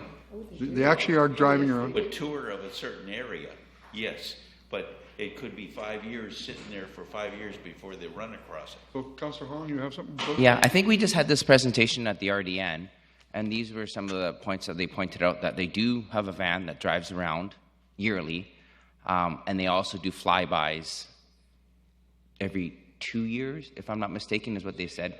No, BC Assessment does. So that's what they're saying, is they do that now, is what they've said. And they have a van that drives around the property. I think we asked that question. Yeah, they said that to us last week, and we can confirm that if it is, but I think it's a three-year flyby, and they do drive around, but they might not be looking for towers like Mr. We shouldn't in the city be depending on a flyby by somebody else or anything. We should be keeping them up to date so that it brings tax revenue in as it happens. And if you have a process of notifying them, just like building permits, etc., you're up to date all the time. Thank you, Mr. I think they do come. Anything further? No? Councillor Bestwick? I was just going to comment on that. What Mr. Taylor is saying is that we should be notifying BC Assessment of any property improvements as it relates, and not wait for somebody with a camera on their roof to drive by or whatever. And I think it's a good suggestion, and it's valid, and we should be making that known to BC Assessment Authority. Your name, please? You left the podium. Mr. Mayor? No. Are they, well, acting mayor then? Yeah, thank you. Good performance there. They are aware of something that happens inside a building? That's why you have to notify them of a suite or something that you find in a building for increased value? So they can't see something inside, so they could miss something outside too. Absolutely. Thank you very much. Gord, I was just going to agree with Councillor Bestwick again. You know, he's on the ball tonight. I was totally in agreement. Just a little behind him. Yeah. Tonight, you're on the ball. He's on the ball tonight. I don't know if that's a compliment or an insult. I suggest both. Please give us your name, Mr. Bull. I would just like to ask again, raise a question again that I've raised before regarding the display of particular diagrams that you're discussing at length, which are in your agendas, on your machines, but the public has no idea what you're talking about. The Halliburton is a good case, where it would have been very useful, particularly for all of us here in the audience or those at home, to understand via the diagrams what you were talking about. They're there, they're very easy to bring up, and please consider that in future presentations of that type. It can save a lot of misunderstandings. Can I ask through the staff, that can show the whole agenda. We could scroll through the agenda. It could be there. It could be. And then if we had to switch back and forth to show the public the screen, that could be done too. I think we need, there's a couple of things. Some of these things come through question period, and we don't have a methodology of reacting to it. We take notes, but we've got to start to push some of that forward too. Anything further? Much appreciated. Oh, Mr. Bestwick, sorry, I thought Thank it was you. there from before. No, Your last question? I just don't want to leave. Quick comment. This simply serves, yes, we have discussed this previously, and it serves that to the same about our agendas. I'm sure that you would concur, Mr. Boland, that our agendas are far more succinct and detailed and precise, and the information available. And I think that when you see the work and the effort that's going from staff and in the direction that we're going, that my guess is that you're going to see real good information on that screen real soon. And because staff are paying attention, they're hearing it from the audience, they're hearing it, it's going to happen, and I know that you're going to be happy when you see it happen. Thanks. The maps are far better. It's coming. It's coming. Thanks. And Gord Fuller concurs, Councillor Bestwick. Your name, please? Robert Fuller, 3350 Hammond Bay Road. I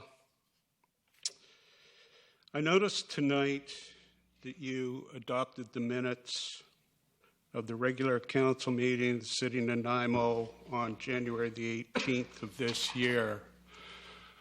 Am I able to ask a question on something that's contained in those minutes because it is on the agenda? I suggest yes. Okay. Some may suggest differently, but I suggest yes. Thank you. Normally I wouldn't go this way, but I've asked on those minutes at the very end at question period, and I hope I'm on the right one because I know it was on one of the ones tonight. I asked a question concerning the Integrity Group contract. I was told or asked to send those questions off to Mayor and Council, and I've CC'd the City Manager as well. I haven't had any replies. I've had to FOI certain information on those, which I find kind of weird because, maybe I'm a little bit more niggly than most, but I like to know where our money's going. We do it at home, and I don't know why I have to FOI this stuff, but I had to, certain parts of it. So I have a few questions that I would like to ask on the Integrity Group contract. Am I able to? Well, what I can tell you is that because of the Integrity Group and because it's got some legal attachments to it, and we're going over some of that currently, I guess you can ask the questions, and we'll refer to staff to see if there's any concern or anything with that specific question. And because some of this is, I will say to you, it's some intensive work going on some of these subjects currently. Mm-hmm. And we are working on them and trying to finalize some of these agreements we have in place. So go ahead and ask your questions. And can I ask? Okay, this. Can I ask a question? Can you? Yes. Yes. One Mr. Fuller, can you? And I'm not suggesting that. I just can't. Could you refer me to the page? It's on our page 17 of your document. It's on page 3 of the January 25th agenda under question period. Mr. Robert Fuller, RE Integrity Group contract. And it just said that. Yes. Oh, okay. Thank you very much. Sorry, I just couldn't find it. I just wanted to make sure. Thank you. And that had to do with the mayor's contract with them. It was the $20,000, I believe, that we found out. Well, in the paper, it was registered at $50,000 and counting. So my questions would be, and I hope they can be answered, is where would someone find the expense for the Integrity Group contract in the city financial plan? What would that be listed under? I'm going to push that out to Ms. Samra. Do you have an answer for me? Or you can... My understanding is that the budget was allocated to the Manager of Legislative Services. The amount of $20,000 was allocated for a particular project with the Integrity Group. Thank you. Did council have the opportunity to authorize this, or was it not even asked for, or is it not even needed? Mrs. Samra? Perhaps I can call Victor back, and he can give an overview of the financial procurement policy. Will that help? He's coming.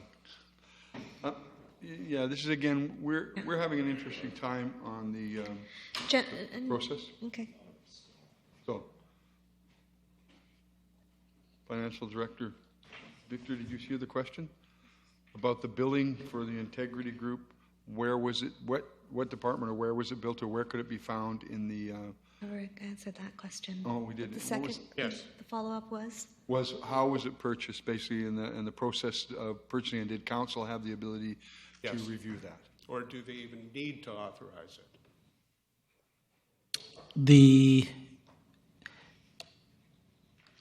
There was a proposal that I understand was discussed. There was a purchase order that was set up in the Legislative Services budget, and that will be the process that then authorizes the purchase.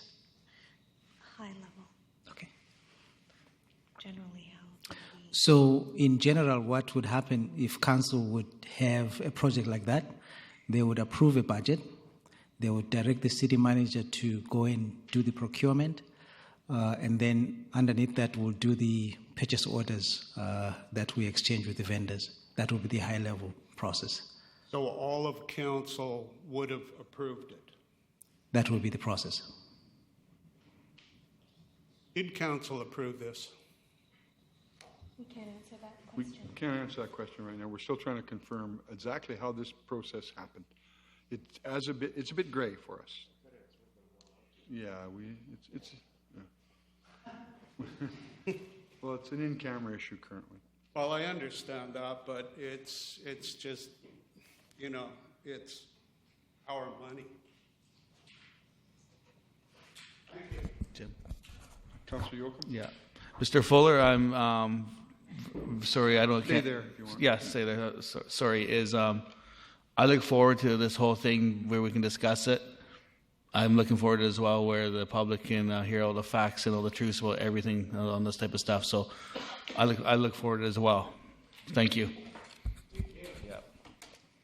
No further questions. I just got a I comment. call for a motion to adjourn. I had a comment. Councillor Fuller, well, we re-adjourn that. Councillor Fuller? On this time, I'm going to concur with Councillor Yoakum, but right now, a lot of stuff is in camera, and it's still in camera, and at some point, I believe most of it will come out. But it's frustrating for us as well as it's frustrating for the public. So, Thanks. motion to adjourn. Fine. Seconded, done? Okay, we'll reconvene in a few minutes next door.